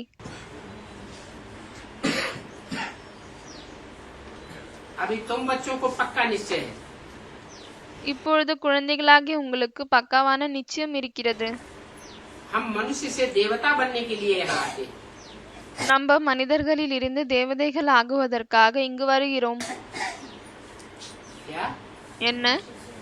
ये किसको निश्चय है? இது யாருக்கு நிச்சயம் இருக்கிறது? तुम बच्चों को, குழந்தைகளாகிய उन உங்களுக்கு. बच्चों को नहीं அந்த குழந்தைகளுக்கு இல்லை. है, इसके लिए नहीं कहा, இவருக்காக சொல்லல, इसके फॉलोअर्स के लिए भी नहीं कहा. क्या? இவருடைய ஃபாலோவர்ஸ்க்காக சொல்லல. என்ன? कि मनुष्य से देवता बनने के लिए आते हैं. क्यों? என்னவென்றால் மனிதர்களில் இருந்து தேவதைகள் ஆகுவதற்காக வருகிறார்கள் என்று இவருக்கும் பிறகு இவருடைய ஃபாலோவர்ஸ்க்கும் சொல்லவில்லை. ஏன் அப்படி? क्योंकि यह ब्रह्मा और इसके फॉलोअर्स जो होंगे, ஏனென்றால் இந்த பிரம்மா பிறகு இவர்களின் ஃபாலோவர்ஸ் யார் இருப்பாங்களோ वो इस जन्म में मनुष्य से देवता बनेंगे ही नहीं. அவர்கள் இந்த பிறவியில் மனிதர்களில் இருந்து தேவதையாக ஆகுவதே இல்லை. जब ये ही नहीं बनेंगे எப்பொழுது இவர்களே ஆகவில்லையோ तो जो सन्मुख आते ही नहीं है, பிறகு யாரு நேர்முகமாக வருவதே இல்லையோ वो कैसे बन जाएंगे? அவர்களால் எப்படி ஆக முடியும்? मनुष्य दैवी गुणों वाला बनते हैं, तभी तो देवता कहे जाते हैं. மனிதர்கள் தெய்வீக குணங்கள் நிறைந்தவர்களாக ஆகுகிறார்கள், அப்பொழுதுதானே தேவதை என்று சொல்லப்படுகிறது. अच्छे गुणों वाले मनुष्य होते हैं. நல்ல குணங்கள் கொண்ட மனிதர்களாக இருக்கிறார்கள். तो कहते हैं ये तो जैसे देवता है, அப்பொழுது என்ன சொல்கிறார்கள்? இவர் தேவதை போல் இருக்கிறார். परंतु वो भक्ति मार्ग में तो कहना कहना हो जाता है अल्पकाल के लिए. ஆனால் அந்த பக்தி மார்க்கத்தில் வெறும் குறைய காலத்திற்காக வெறும் சொல்வதுதான் நடக்கிறது. तुम तो 21 जन्मों के लिए बेहद के बाप से सुख का वर्षा पाते हो. நீங்கள் 21 பிறவிக்காக எல்லைக்கு அப்பாற்பட்ட தந்தையிடமிருந்து சுகத்தை எடுத்துக்கொள்கிறீர்கள். उस वर्षे का नाम ही है स्वर्ग. அந்த ஆஸ்தினுடைய பெயரே ஸ்வர்கமாகும். क्या नाम क्यों है सब स्वर्ग? என்ன பெயர் ஏன் ஸ்வர்கம் என்று இருக்கிறது? हैं? नाम किस आधार पर पड़ता है? பெயர் எந்த விஷயத்தின் அடிப்படையில் வைக்கப்படுகிறது? क्या काम किया है जो स्वर्ग हुआ नाम? வேலைக்கு அடிப்படையில் என்று சொல்கிறார்கள். ஆகவே பாபா கேட்கிறார், என்ன விஷயம் நடந்துவிட்டது அதன் அடிப்படையில் ஸ்வர்கம் என்று பெயர் வைத்திருக்கிறார்கள்? वहाँ सबकी स्व की स्थिति कैसी रहती है? அங்கு அனைவரின் சுயஸ்திதி எப்படி இருக்கிறது? आत्मिक स्थिति रहती है, ஆத்மீக நிலை இருக்கிறது. इसलिए कहा जाता है स्वर्ग. அதனால்தான் ஸ்வர்க் என்று சொல்லப்படுகிறது. ग माने गया. कहाँ गया? க என்றால் சென்றார். எங்கு சென்றாங்க? आत्मिक स्थिति में गया. कितने जन्मों के लिए? ஆத்மீக ஸ்திதியில் சென்று விட்டார்கள். எத்தனை பிறவிக்காக? 21 जन्मों के लिए आत्मिक स्थिति पक्की हो जाती है. 21 பிறவிக்காக ஆத்மீக நிலை பக்கவாகி விடுகிறது. उसको कहते हैं हेवन. அதை தான் ஹெவன் என்று சொல்லப்படுகிறது. क्या என்ன? विन करने वाले हैं, வெற்றி அடையக்கூடியவர்கள். हारने वाले वहाँ वहाँ कोई माया से हार खाता है क्या? தோல்வி அடையக்கூடியவர்கள் அங்கு இல்லை. அங்கு யாராவது மாயையிடம் தோல்வி அடைகிறார்களா என்ன? वहाँ माया होती ही नहीं. அங்கு மாயையே இருப்பதில்லை. भारत को सचखंड भी कहते हैं. பாரதத்தை உண்மையான இடம் என்றும் சொல்லப்படுகிறது.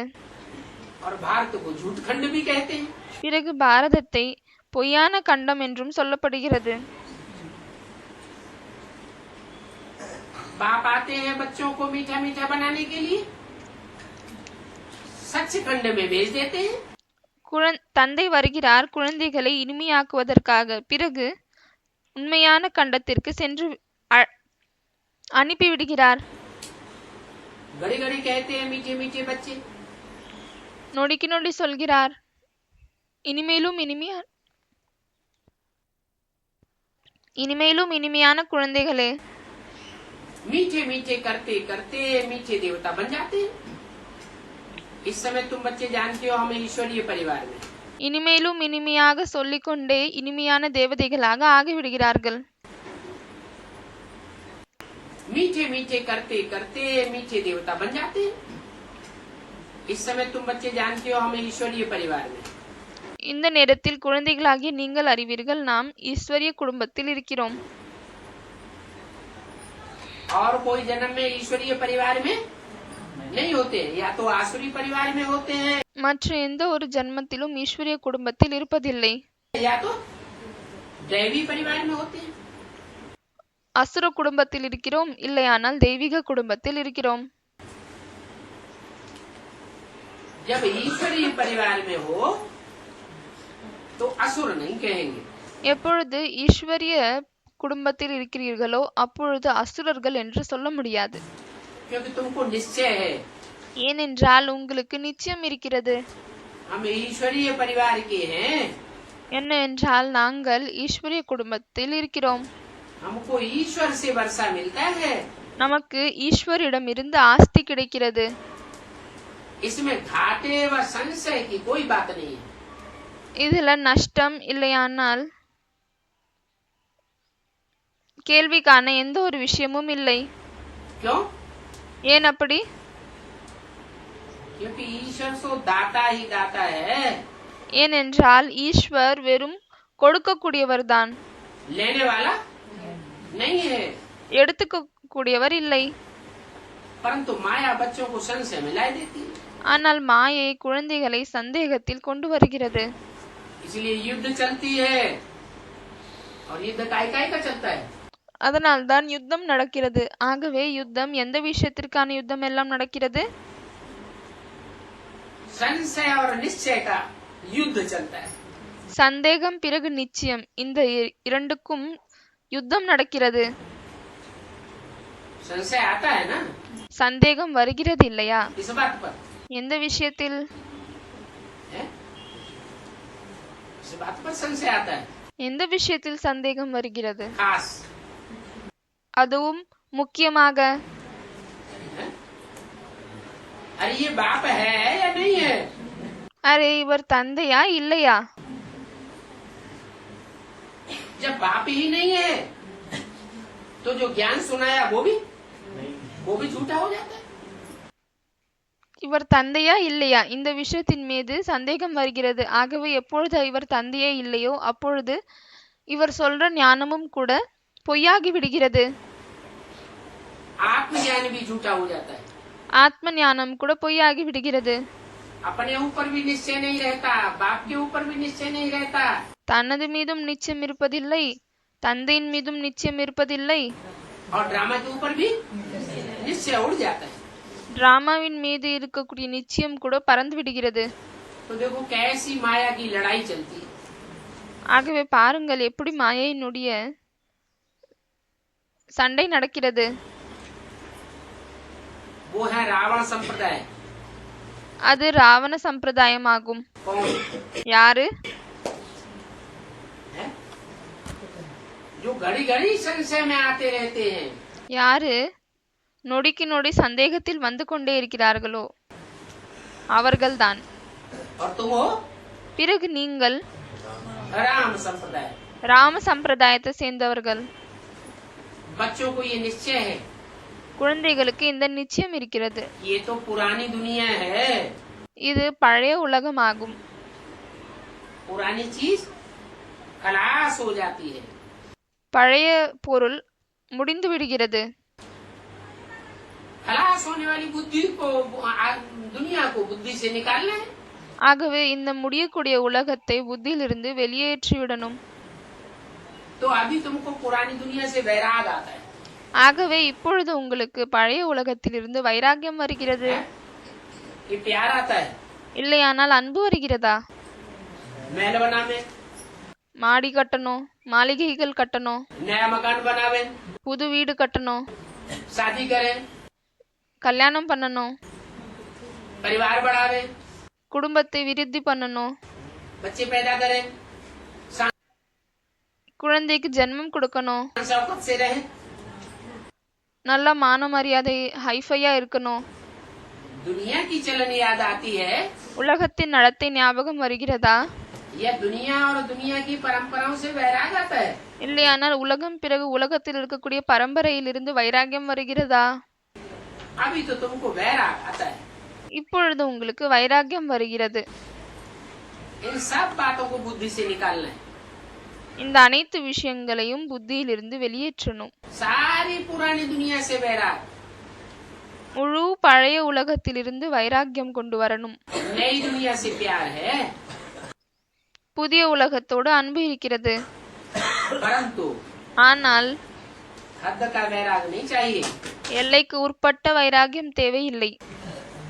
तुम्हारा तो बेहद का वैराग है। உங்களது எல்லைக்கு அப்பாற்பட்ட வைராகியம் ஆகும். बेहद का संन्यास है, எல்லைக்கு அப்பாற்பட்ட சந்நியாசம் ஆகும். बुद्धि में है। ये पतित पुरानी दुनिया है। புத்தியில் இருக்கிறது. இது பத்தித்தமான பழைய உலகமாகும். இப்பொழுது நமக்கு नई दुनिया में जाना है। புதிய உலகத்தில் செல்லணும். रहते तो इसी पुरानी दुनिया में हो। இந்த பழைய உலகத்தில் தான் இருக்கிறீர்கள். तुम कोई जंगल में नहीं चले जाते हो, நீங்கள் எந்த ஒரு காட்டிலும் செல்வதில்லை. परंतु बुद्धि से इस पुरानी दुनिया से उपराम रहते हो। ஆனால் புத்தின் மூலமாக இந்த பழைய உலகத்தில் இருந்து விடுபட்டு இருக்கிறீர்கள். बाप की पढ़ाई ही ऐसी है, தந்தையினுடைய படிப்பே இப்படிதான் இருக்கிறது. तो तुम बच्चों को तो रहने के लिए नई दुनिया ही चाहिए। ஆகவே குழந்தைகளாகி உங்களுக்கு இருப்பதற்காக புதிய உலகம்தான் தேவை. है नई दुनिया कैसे புதிய உலகம் எப்படி? कैसे हम करें, क्या पुरुषार्थ करें எப்படி என்ன செய்வது, என்ன புருஷார்த்தம் செய்வது? जो 24 घंटे नई दुनिया में ही रहे। எதன் மூலமாக நாம் 24 மணி நேரமும் புதிய உலகத்தில் தான் இருக்கணும். पुरानी दुनिया में अनुभूति न हो, பழைய உலகம் அனுபவத்திலே வரக்கூடாது. அதற்காக என்ன புருஷார்த்தம் செய்யணும்? है? अगर देह समझेंगे तो देह तो कहाँ खत्म होनी है? ஒருவேளை தேகம் என்று புரிந்து கொண்டால் இந்த தேகம் எங்கு அழியணும்? किसी पुरानी दुनिया में खत्म होगी। இதே பழைய உலகத்தில் தான் அழியும். देह समझेंगे तो जरूर पुरानी दुनिया में ही रहेंगे, தேகம் என்று புரிந்து கொண்டால் கண்டிப்பாக இந்த பழைய உலகத்திலே தான் இருப்போம். और अपन को आत्मा समझेंगे பிறகு தன்னை ஆத்மா என்று புரிந்து கொண்டால் तो नई दुनिया का अनुभव करेंगे। பிறகு புதிய உலகத்தை அனுபவம் செய்வீர்கள்.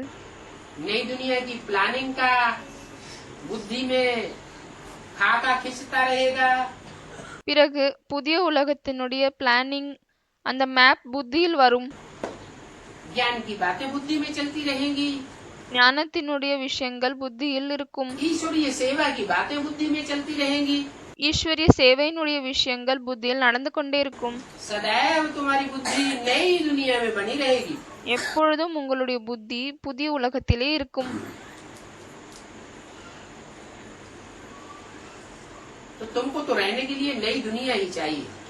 ஆகவே உங்களுக்கு இருப்பதற்காக புதிய உலகம்தான் தேவை. तुमको माने किसको? உங்களுக்கு என்றால் யாருக்கு? है देहधारियों को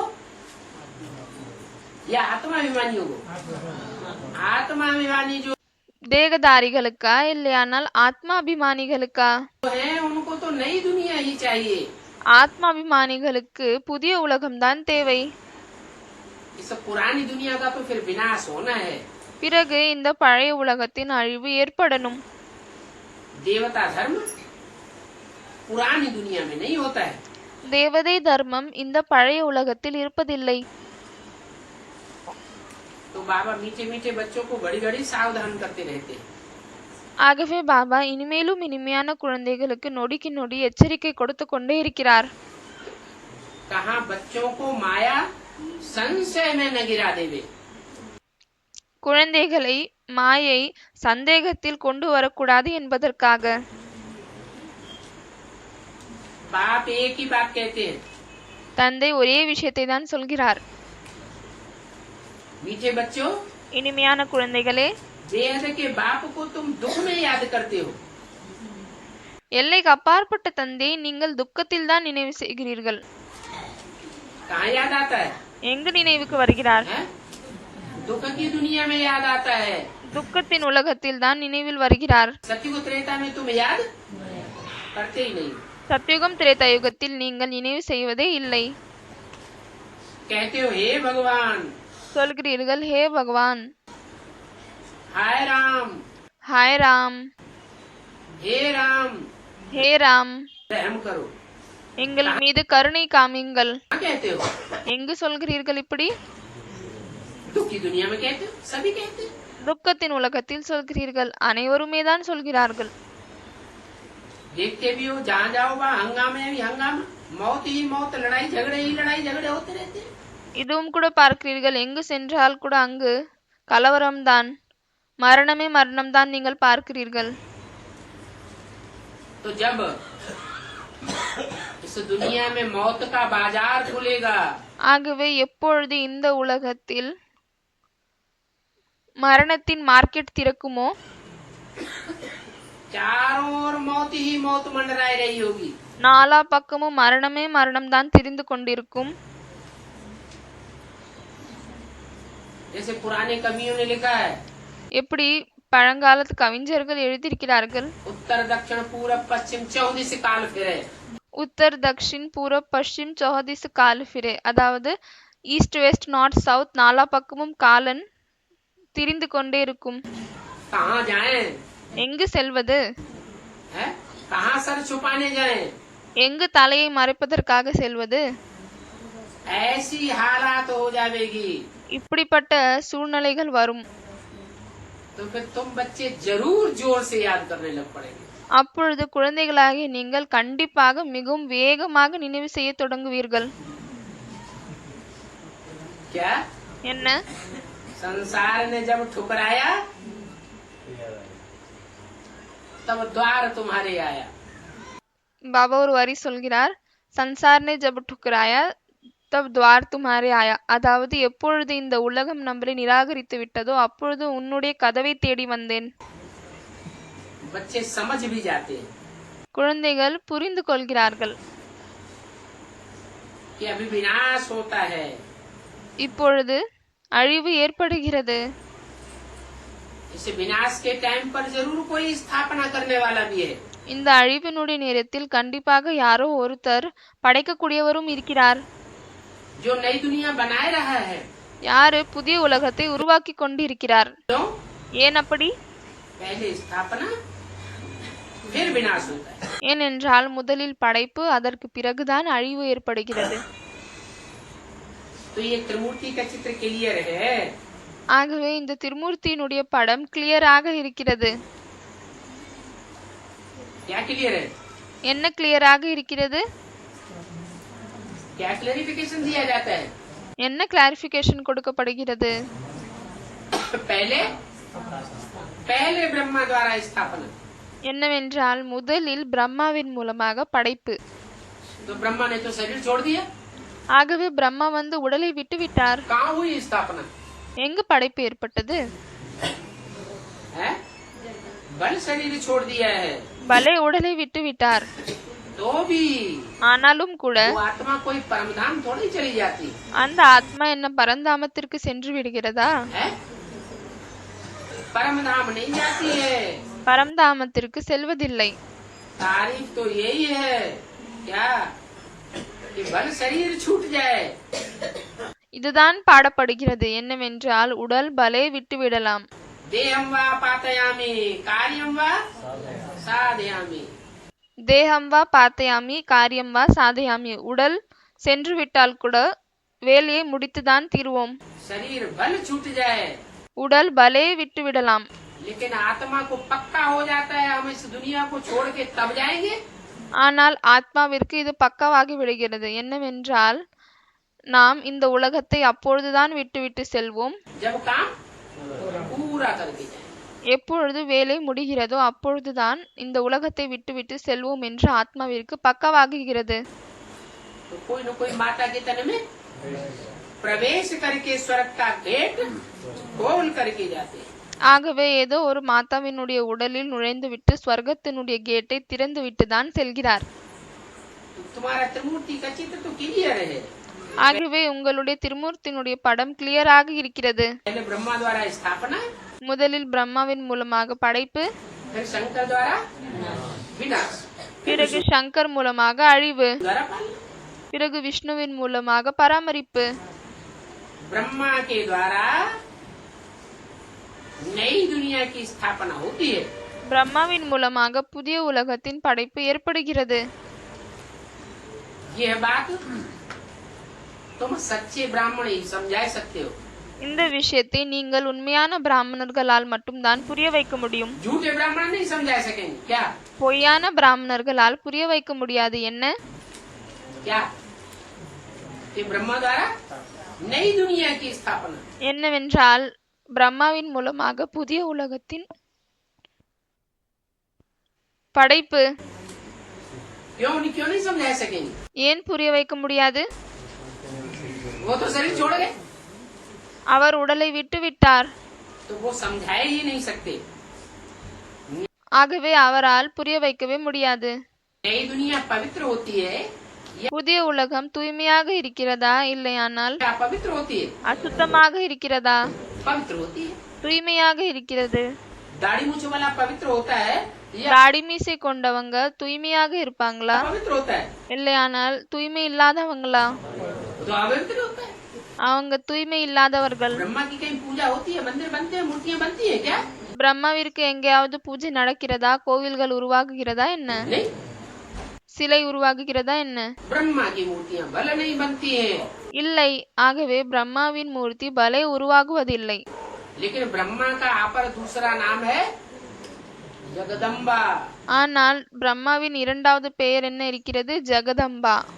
ब्रह्मा कहो जगदम्बा कहो, अर्थ एक ही है। பிரம்மான் சொன்னாலும் சரி, ஜெகதம்பான் சொன்னாலும் சரி, இரண்டினுடைய அர்த்தமும் ஒண்ணுதான். सारे जगत की अम्बा, बड़े से बड़ी अम्बा। பெரியதிலும் பெரிய அம்மா, முழு உலகத்தின் அம்மா. और ब्रह्मा, ब्रह्मा ने बड़ी अम्मा। பிறகு பிரம்மா என்றால் பெரியம்மா. तो ஆகவே सच सच जो प्रैक्टिकल व्यवहार में जगदम्बा कही जाती है, உண்மையில் பிராக்டிக்கலில் நடத்தையில் எதை ஜெகதம்பா என்று சொல்லப்படுகிறதோ उसके द्वारा नई दुनिया का गेट खुलता है। அவங்க மூலமாக புதிய உலகத்தின் கதவு திறக்கப்படுகிறது. तुम बच्चों को इन बातों का नशा रहता है।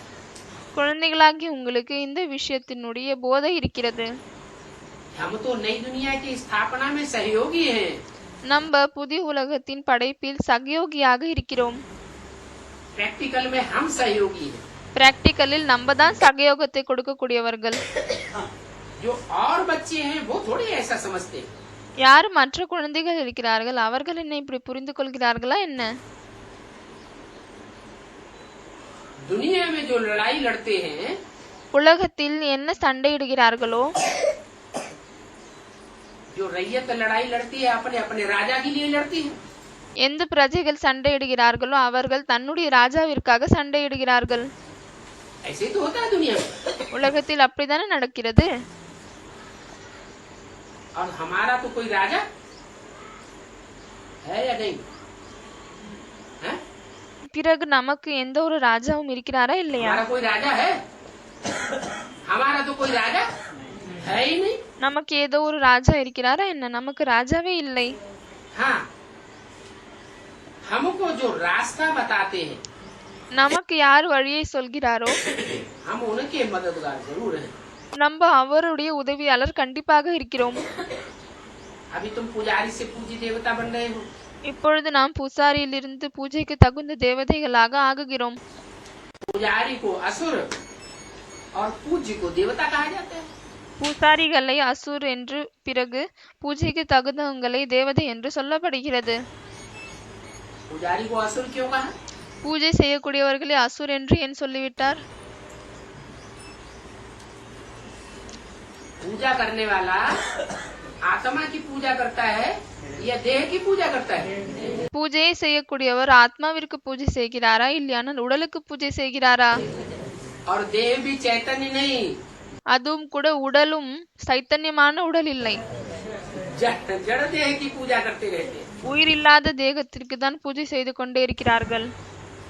अभी तुम पुजारी नहीं हो, இப்பொழுது நீங்கள் பூஜை செய்யக்கூடியவர்கள் இல்லை. तुम तो पूज्य देवता बन रहे हो। நீங்கள் பூஜைக்கு தகுந்த தேவதைகளாக ஆகுகிறீர்கள். पूज्य देवताओं के आगे पुजारी असुर जाते रहते। பூஜைக்கு தகுந்த தேவதைகளுக்கு முன்னால் பூசாரிகள் அசுரர்கள் சென்று கொண்டே இருக்கிறார்கள். और तुम तो बाप के पास आते பிறகு நீங்கள் தந்தையிடம் வருகிறீர்கள்.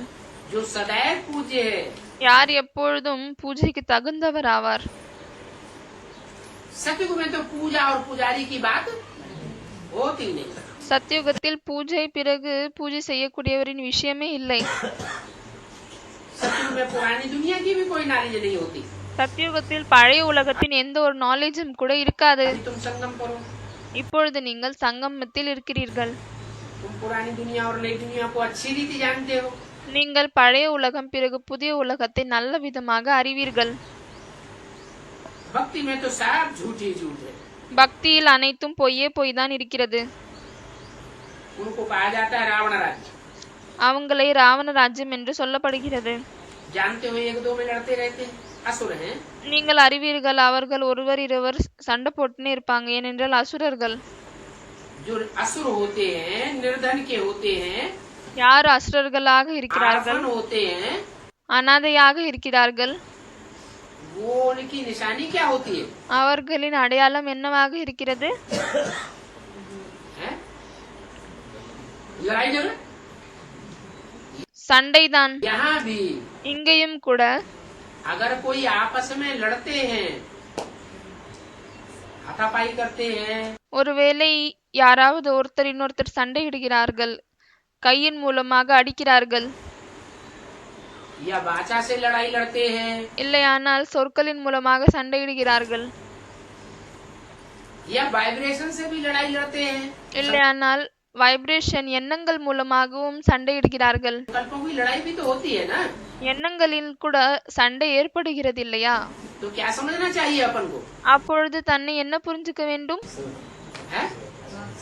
अभी हम बाप को भूले हुए हैं। இப்பொழுது நாம் தந்தை மறந்திருக்கிறோம். बाप को हमने पहचाना नहीं है தந்தையை நாம் தெரிந்து கொள்ளவில்லை. कि बाप आया हुआ है दूध को दूध और पानी का पानी करने के लिए। என்னவென்றால் தந்தை எதற்காக வந்திருக்கிறார்? தண்ணியை தண்ணியாக்கவும் பிறகு பாலை பாலாக்கவும் வந்திருக்கிறார். हम क्यों लड़ाई लड़े?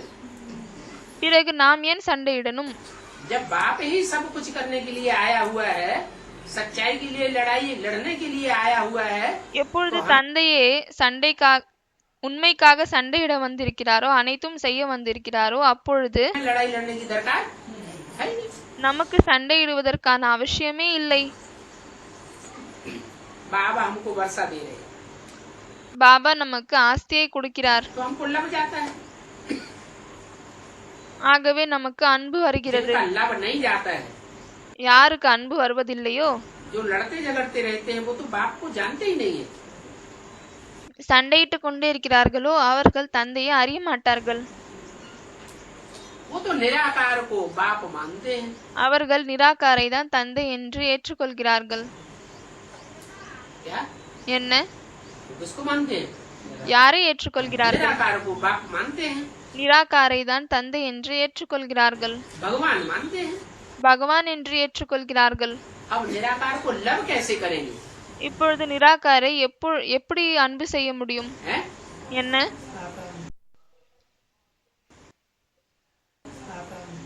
हाँ, निराकार को लव तब ही कर सकते हैं நிராகாரை அப்பொழுதுதான் அன்பு செய்ய முடியும் जब साकार में आवे। எப்பொழுது அவர் சாக்கார உடலில் வருகிறாரோ. साकार के द्वारा ही स्नेह प्यार होता है। சாக்காரோடு தான் அன்பு இருக்கிறது, பாசம் இருக்கிறது. निराकार बिंदु से स्नेह की कोई बात और दुश्मनी की। பிறகு நிராகார் புள்ளியோடு எந்த ஒரு அன்பினுடைய விஷயமும் இல்லை. அதேபோல் எதிரி தன்மையினுடைய விஷயம், लव की भी कोई बात नहीं और दुश्मनी की भी कोई बात निराकार के साथ नहीं होती है। அன்பினுடைய விஷயம் பிறகு எதிரி தன்மையினுடைய விஷயம் இரண்டும் நிராகாரோடு ஏற்படுவதில்லை. और तुम बच्चों का है भी रूहानी लव। பிறகு குழந்தைகளாகிய உங்களது ஆன்மீக அன்பு ஆகும். रूह अपने सुप्रीम बाप को याद करती है, ஆத்மா தன்னுடைய சுப்ரீம் தந்தையை நினைவு செய்கிறது. रूहानी बाप पढ़ाते हैं। ஆன்மீக தந்தை படிப்பிக்கிறார். ये बातें कोई शास्त्रों में भी नहीं है, तुम पढ़ते रहते हो। இந்த விஷயம் எந்த ஒரு சாஸ்திரத்திலும் இல்லை, நீங்கள் படித்துக்கொண்டே இருக்கிறீர்கள். भगवान के महावाक्य तुम नोट करते रहते हो, பிறகு பகவானுடைய மகா வாக்கியங்களை நீங்கள் நோட் பண்றீங்க. तो तुम जानते हो कि हम कोई पूजा थोड़ी ही करते हैं। ஆகவே நீங்கள் அறிவீர்கள் நம்ம பூஜை செய்கிறோமா என்ன. तुम तो मूर्तियों को और शास्त्रों को जो मनुष्यों के द्वारा बनाए हुए हैं, நீங்கள் மூர்த்திகளை, பிறகு சாஸ்திரங்கள் எது மனிதர்கள் மூலமாக உருவாக்கப்பட்டிருக்கிறதோ उनको तुम ऐसे ही फेंक देते हो। அதை நீங்கள் அப்படியே வீசி விடுகிறீர்கள். हैं? என்ன, फेंक देते हो, संभाल के रखते हो। தூக்கி போடுறீங்களா இல்லைன்னா தன்னிடம் பாதுகாப்பாக வச்சிருக்கீங்களா? हैं? फेंक देते हो, ये तो पढ़ाई है। தூக்கி வீசுகிறீர்கள். ஆகவே இது படிப்பு ஆகும். इनको कहा जाता है महावाक्य। இதைதான் மகா வாக்கியங்கள் என்று சொல்லப்படுகிறது. ये महावाक्य दिल में धारण करने होते हैं, இந்த மகா வாக்கியங்களை மனதில் தாரணை செய்ய வேண்டும். और धारणा करने के लिए नोट करते हैं। பிறகு தாரணை செய்வதற்காக தான் நோட் செய்றீங்க, எழுதி கொள்கிறீர்கள். धारणा हुई, पद मिल गया, फिर नोट क्या करेंगे? தாரணை ஆகிவிட்டது, பதவி கிடைத்து விட்டது, அதற்கு பிறகு என்ன நோட் பண்ணுவீங்க? 27 जून 68 की रात्रि क्लास का दूसरा पेज। अभी तुम முரளியினுடைய 2வது பக்கம். सुनते हो, फिर ये प्राय लोप हो जाता है। இப்பொழுது நீங்கள் கேட்கிறீர்கள், அதற்கு பிறகு இது காணாமல் போகிறது. बाप ही आकर के कल्प कल्प हमको पढ़ाते हैं, தந்தை தான் வந்துவிட்டு கல்ப கல்பமாக நமக்கு படிப்பிக்கிறார். और पद भी प्राप्त कराते हैं पढ़ाई के अनुसार। பிறகு படிப்பினுடைய அடிப்படையில் பதவியையும் அடைய வைக்கிறார். ये कोई बड़ी बात नहीं है कितना सहज ज्ञान। இது ஒன்றும் பெரிய விஷயம் இல்லை, இது எவ்வளவு சகஜமான ஞானமாகும். और उस पढ़ाई में तो माथा हिट कर जाता है। பிறகு அந்த படிப்பில் தலையை சுத்துகிறது. ये तो बहुत सहज पढ़ाई है। இது மிகவும் சகஜமான படிப்பாகும். बाप को और सृष्टि के चक्र को जानना है, தந்தையை, பிறகு சிருஷ்டினுடைய சக்கரத்தை தெரிந்து கொள்ளணும். और करना क्या है? பிறகு என்ன செய்யணும்? ये तो पढ़ाई हुई, बाप को जाना और ड्रामा को जाना।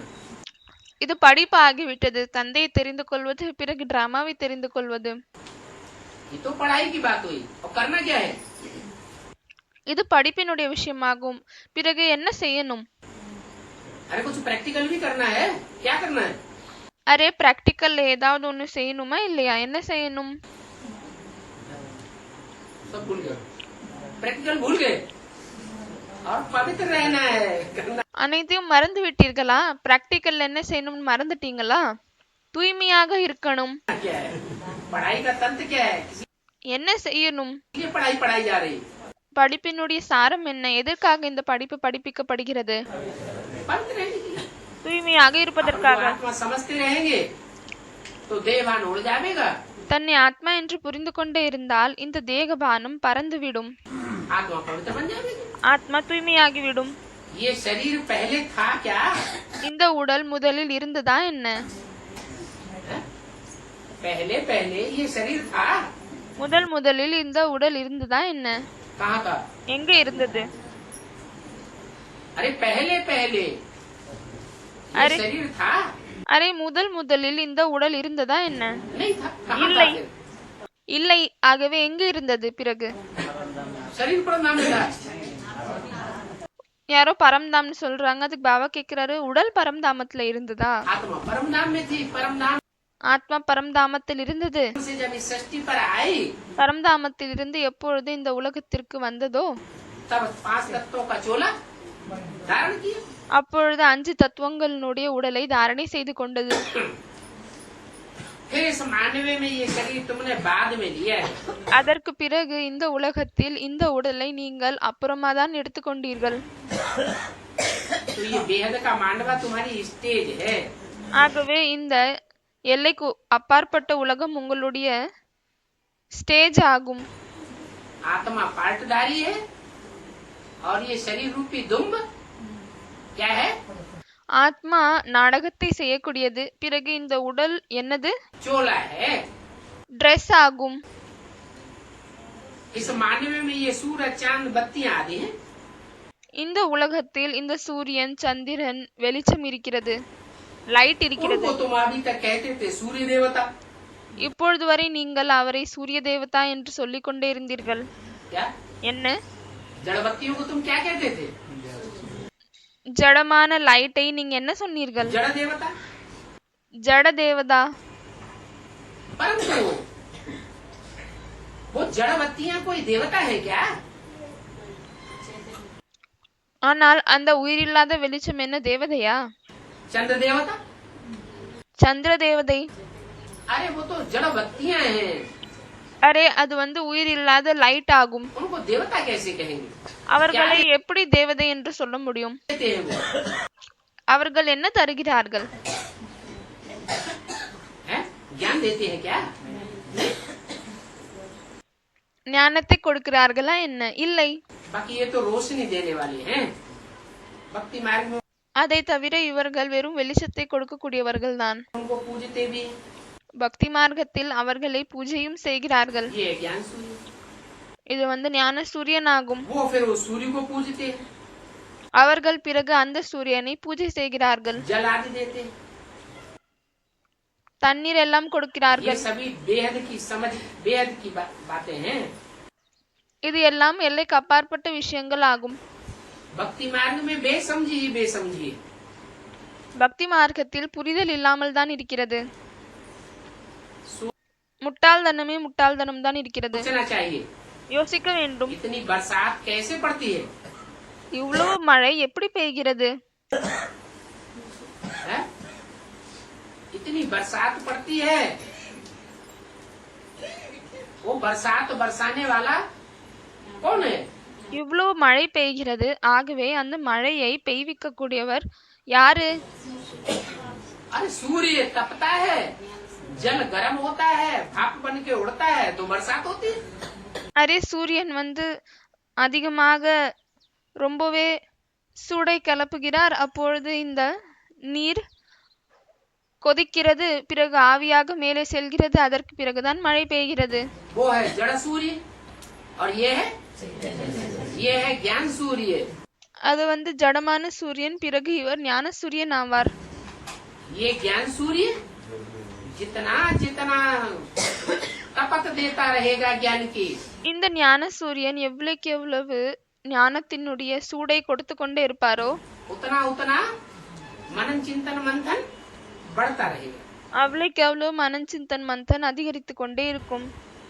तो देखो भक्ति मार्ग में क्या क्या करते हैं और तुम अभी क्या करते हो। ஆகவே பாருங்கள், பக்தி மார்க்கத்தில் என்னவெல்லாம் செய்கிறார்கள், பிறகு நீங்கள் இப்பொழுது என்ன செய்கிறீர்கள். यहाँ भी हनुमान का एक मंदिर है। இங்கேயும் கூட ஹனுமானுக்கு ஒரு கோவில் இருக்கிறது, ஆஞ்சநேயர் கோவில். एक दिन एक्सीडेंट हो गया, कोई ने बोल दिया यहाँ एक्सीडेंट हो गया है, यहाँ हनुमान का मंदिर बनाओ। ஒரு நாள் அங்கு ஆக்சிடென்ட் நடந்தது. அப்ப யாரோ சொல்லிட்டாங்க, இங்க ஆக்சிடென்ட் நடந்து விட்டது, ஆகவே இங்க ஒரு ஆஞ்சநேயர் கோயிலை கட்டுங்க. नहीं तो ऐसे ही एक्सीडेंट आदि होते रहेंगे। இல்லையானால் இப்படியே தான் ஆக்சிடென்ட் எல்லாம் நடந்து கொண்டே இருக்கும், அவ்வளவுதான். फिर क्या था, आनंद आनंद मंदिर बन गए। அதற்கு பிறகு என்ன ஏற்பட்டது? உடனே கோவிலை கட்டிவிட்டார்கள். आस्ते आस्ते बढ़ते बढ़ते अभी कितने हनुमान के मंदिर बन गए।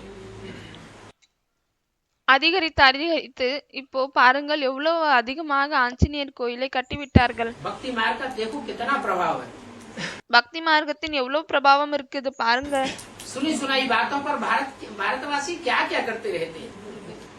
வெறும் கேட்கப்பட்ட விஷயத்தின் மூலமாக பாரதவாசிகள் எவ்வளவெல்லாம் செய்து கொண்டே இருக்கிறார்கள். बहुत बड़ा झाड़ है। மிகவும் பெரிய மரமாகும். तुम्हारा तो ज्ञान का बीज कितना छोटा है। உங்களது ஞானத்தினுடைய விதை எவ்வளவு சிறியதாகும். अभी सारे भारत पर राहु की दशा है। இப்பொழுது முழு பாரதத்திலும் ராகுவனுடைய தசை இருக்கிறது. बाप आकर के भारत को बृहस्पति की दशा में ले जाते हैं। தந்தை வந்துவிட்டு பாரதத்தை பிரகஸ்பதியினுடைய தசையில் கொண்டு செல்கிறார். बच्चे जो भी आते हैं, कोई भी बात दिल में हो तो जरूर बाबा से पूछेंगे। குழந்தைகள் யாரெல்லாம் வருகிறார்களோ மனதில் எந்த ஒரு விஷயம் இருந்தாலும் கண்டிப்பாக பாபாவிடம் கேட்பார்கள். परंतु बाबा के सामने आके आते आते प्रश्न ही उड़ जाते हैं। ஆனால் பாபாவிற்கு முன்னால் வந்து கொண்டே இருக்கும் பொழுதே கேள்வியெல்லாம் பறந்து விடுகிறது. क्या என்ன? बच्चे पीछे से सोचते हैं हम बाबा से ये पूछेंगे, वो पूछेंगे, ऐसे पूछेंगे, वैसे पूछेंगे। குழந்தைகள் பின்னால் யோசிக்கிறார்கள், நாம் பாபாவிடம் இப்படி கேட்போம், அப்படி கேட்போம், இதெல்லாம் கேட்போம், அதெல்லாம் கேட்போம். और सामने आकर सारे प्रश्न उड़ जाते हैं। ஆனால் முன்னால் வந்த உடனே எல்லா கேள்வியும் பறந்து விடுகிறது. ऐसे क्यों होता है? இப்படி ஏன் நடக்கிறது? बेहद के बाप से बेहद का वर्षा तो तुमको जरूर मिलेगा। எல்லைக்கு அப்பாற்பட்ட தந்தையிடம் இருந்து எல்லைக்கு அப்பாற்பட்ட ஆஸ்தி உங்களுக்கு கண்டிப்பாக கிடைக்கும். फिर उसमें चाहिए दैवी गुण, அதற்கு பிறகு அதுல தெய்வீக குணம்தான் தேவை. पवित्रता, தூய்மை. और कोई बात नहीं है। வேற எந்த ஒரு விஷயமும் இல்லை. तुम्हारी एम ऑब्जेक्ट ये है, உங்களுடைய ஏம் அண்ட் ஆப்ஜெக்ட் லட்சியமே இதுதான். दैवी गुण तो जरूर चाहिए। தெய்வீக குணம் கண்டிப்பாக उससे தேவை. तुम्हारा ही फायदा होगा। அதன் மூலமாக உங்களுக்கு தான் லாபம் ஏற்படும். दैवी गुण धारण नहीं करेंगे तो पदवी ऊंचा नहीं पावेंगे। தெய்வீக குணத்தை தாரணை செய்யவில்லை என்றால் பிறகு பதவியையும் உயர்ந்ததாக அடைய முடியாது. बाप आते ही पुरुषार्थ कराने के लिए, पढ़ाने के लिए, தந்தை வருகிறார் முயற்சி செய்விப்பதற்காக, படிப்பிப்பதற்காக. तो पुरुषार्थ करना चाहिए। हाँ, ஆகவே முயற்சி புருஷார்த்தத்தை செய்யணும் இல்லையா? घाटा क्यों डालना चाहिए? ஏன் அதுல நஷ்டம் ஏற்படுத்தி கொள்ளணும்? बाबा ने समझाया है, பாபா புரிய வைத்திருக்கிறார்.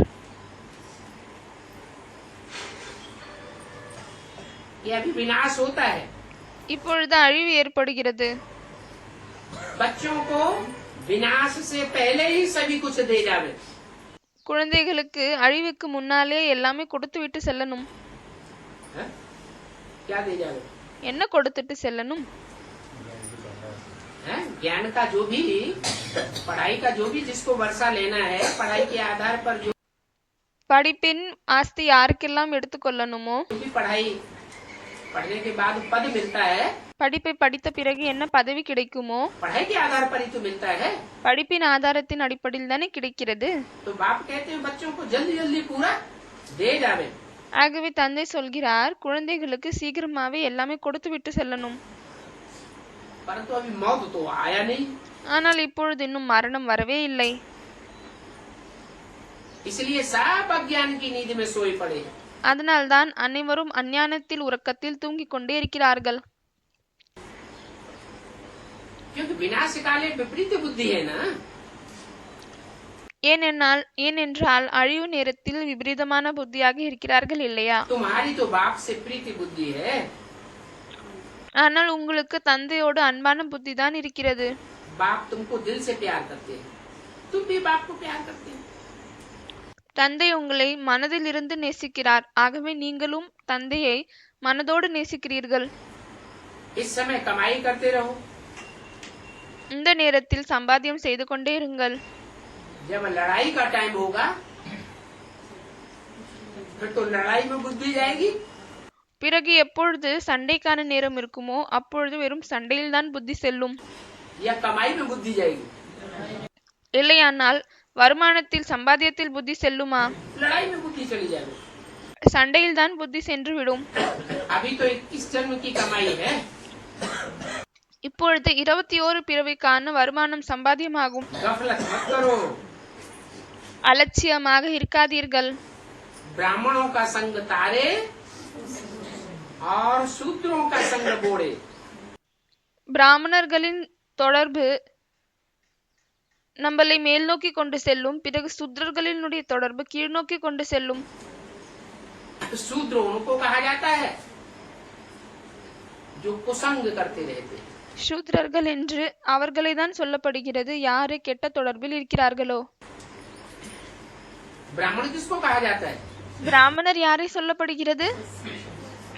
सत्य एक है, जो एक का संग करे सो ब्राह्मण। உண்மையானவர் ஒருத்தர்தான். ஆகவே யார் ஒருத்தருடைய தொடர்பில் வருகிறார்களோ அவர்கள் பிராமணர்கள். जो अनेकों का संग करे सो शूद्र. பிறகு யார் நிறைய பேருடைய தொடர்பில் வருகிறார்களோ அவர்கள் சூத்ரர்கள். बाकी टाइम थोड़ा बचा हुआ है. அதை தவிர நேரம் மிகவும் குறைவாக தான் இருக்கிறது. अच्छा, बच्चों को गुड नाइट. நல்லது, குழந்தைகளுக்கு குட் நைட், பிறகு வணக்கம்.